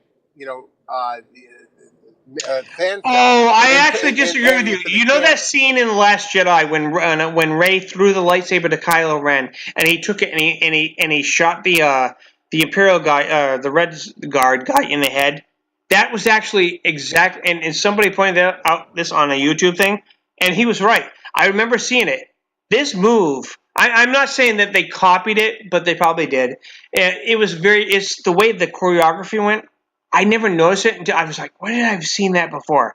Seriously, the way Rey threw the lightsaber to Kylo Ren, and he took it, and the concept could be, of course, something that somebody happens to do, but it was the way it happened, and I was like, wait, I've seen that before. Honestly, it was taken from a fan film. Well, you can't know that. I mean, I know that, but that's my opinion. The idea of tossing a saber from one person to another in a choreographically attractive way. Of course, there's going to be some. It was the way he used it, like in the head. You know what I mean? Yeah, because these are the people who invented the pew pew.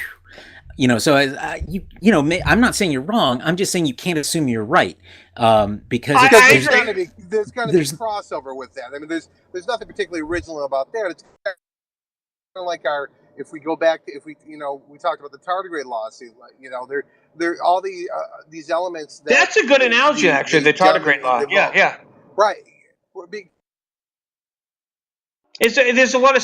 We talked about this before you even came on the show, Shawn. I talked to Carlos about sometimes we get original ideas that we think are original, and someone might happen to have an idea that's similar to that. It doesn't mean they're ripping you off. That's a good point. Look, it's been done time and time again, buddy. Yeah. Yeah. Especially. Sometimes lightsabers happen. Well, and people are always going to be looking for. We're talking about we're the genre that sci-fi that's. What were you saying, Carlos? I think we're losing him through dead zone, cell dead zone. Yeah, I'm in and out here, so you got to bear with me. Yeah, I'm getting ready to wrap it up, anyways. But I wanted to, Carlos, what were you getting ready to say? Oh, I was just going to say that, of course, people are going to look for new and inventive and original ways to use lightsabers because it'll get old. So it's inevitable that something like tossing one to someone else and having them use it in a flashy way. That's a good point. To be expected that more than one person is gonna come up with something like that, and it not being a copy. So. So I just think it's hard to make that case. Here's a thought that I have. I don't necessarily know all the mechanics behind a lightsaber. I know it's possible in certain books that explain the mechanics that I've never fully read that you can increase or decrease the length of a lightsaber with a little knob on it. But has anybody who is a force... From what I understand, you can do that with lube too. Wait a minute, what are you talking about? But is there like a way for these force users specifically, because they are force users, to manipulate the plasma or whatever it is that is a lightsaber and kind of fire bits of the lightsaber as a, Oh, yes, I can, son. bolt. You need to watch Rebels. Because Ezra did that. He had a gun saber. That's what I call it. Yeah, but wasn't that's that not just a blaster built into a lightsaber? Well, it kind of was, wasn't it? Like gun saber. Yeah, I don't know. I don't think. I think Son's getting at here. Hold on, Shawn. Hold on. Hold on. Okay. I'm curious to what Carlos is about to say because it sounds to me like he's watched Rebels. I've seen some of Rebels, but my point is that I think that there's a lot of inconsistencies about how lightsabers work and don't work that that just don't hold up. If you under a lot of scrutiny, I don't really care. I mean, it's a fun thing to watch. Yeah. But if you get mired in the scientific mechanics of something that's essentially a fantasy weapon, you'll just end up not enjoying anything that you see. But the reality is there's a lot about the way that lightsabers are portrayed that just doesn't always make sense when you compare, one episode of something with another episode of something else, or a comic or a novel or whatever. So, in the Star Wars universe. So, however, son, just to answer your question, is in geek terms, in terms of it not making sense. In Rebels, Ezra, one of the characters, he invented what I call a gun saber. You could, if you fire it as a gun, it operated off the same energy source, the kyber crystal and all that, and it was like a sort of a Home Depot lightsaber. That's another way to look at it. You could fire it as a blast, and then after that you could turn it on as a lightsaber, but you couldn't do two at the same time. You had to go from one to the other. So if you wanted to fire it as a gun at somebody, the blade part would go down. It was actually a very interesting weapon. I don't like it. It didn't last long anyways. We are deep into the weeds here. Into something pretty nerdy, but I just think that when you start to try to make one weapon into another weapon when it's a unique weapon already, you just, I don't know, you muddy the value of the weapon the way it was first presented. What was that, Shawn? All right, we're losing him. He's cell-deading again. Yeah, I should wrap it up anyways. So this has been an interesting show. I'm definitely interested in seeing responses to this episode from many people, not just certain people, but myself included. So anyways, thank you guys for joining me tonight. My God, the topics, we covered pretty much everything that I wanted to cover, except for maybe, I don't know, I think we covered everything. But any last thoughts, Carlos or son? I do want to just see you next week. I have been trying to hold my tongue on this forever, and I have got to say it on air. Say it, son. When you mentioned earlier tables full of binders, the only response that went through my head was, "Are they full of women?" That's actually exactly the reference I was making when I said that. So thank you for picking up on that, because I think it was one of the funniest things about that presidential campaign was Mitt Romney's "binders full of women" comment. So I thought it appropriate to use in this instance about Axanar's. That receipts. was the funniest thing to come out of him. The funniest thing to come out of that entire election was the Psy parody, Mitt Romney style.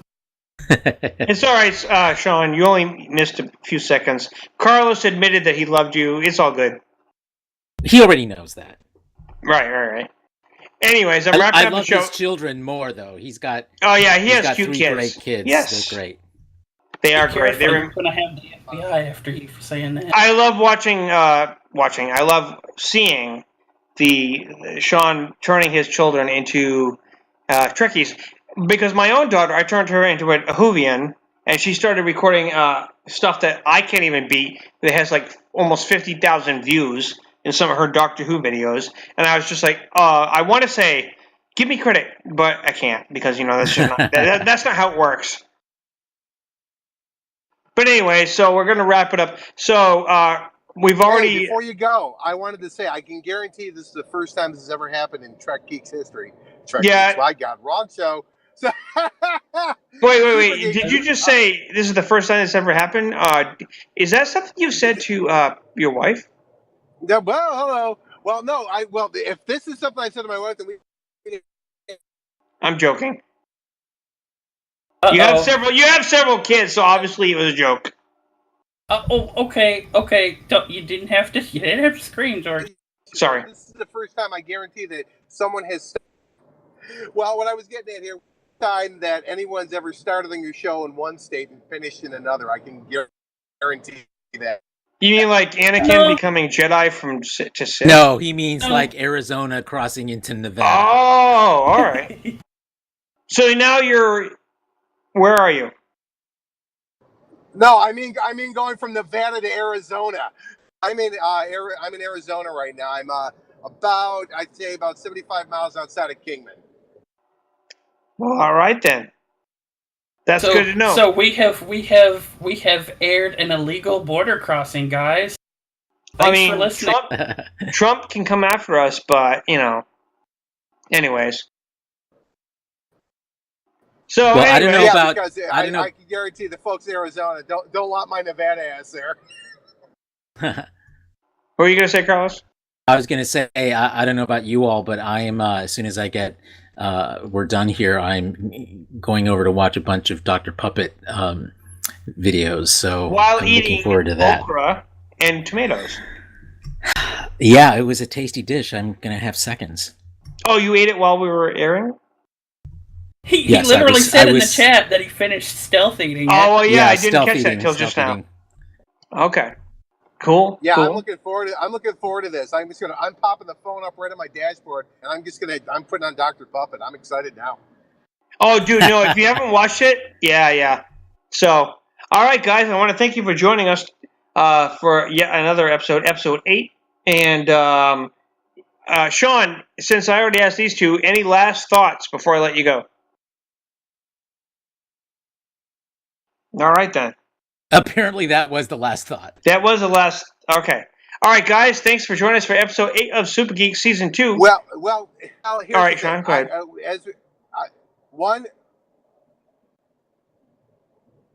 You got to wait for the lag. You can talk about the 7-Eleven that's coming up in your... No, wait. He's roaming. You have to wait for the lag. Yeah, I got a bit of a lag here. Here's the thing. I wanted to say the Captain Marvel trailer I saw blew me away. I was like, oh my God. And I'm never blown away by trailers. That was amazing. And since we're on the subject of Axanar, look, I'm open to it anytime Alec Peters wants to come on and actually discuss the facts. No personal attacks. We'll just discuss the facts. And we'll, as he sees them and as we see them, and we try to come to... I can't promise you that. In fact, I'm highly doubting that will ever happen, but I will express it. Common understanding. I'm down for it, man. All right. Well, that's fair. All good, man. All we can do is... I gotcha. Anyways, that's cool. I mean, I'll extend the invitation. I just don't feel highly excited that it's going to happen. But if it does, hey, that's awesome too. Anyways, I want to thank you guys for joining me as always for episode 8 of season 2 of Super Geeks, and we will talk to you the next time, as always. And enjoy Dr. Puppet. Enjoy Dr. Puppet, my friend. Timed out. Bye.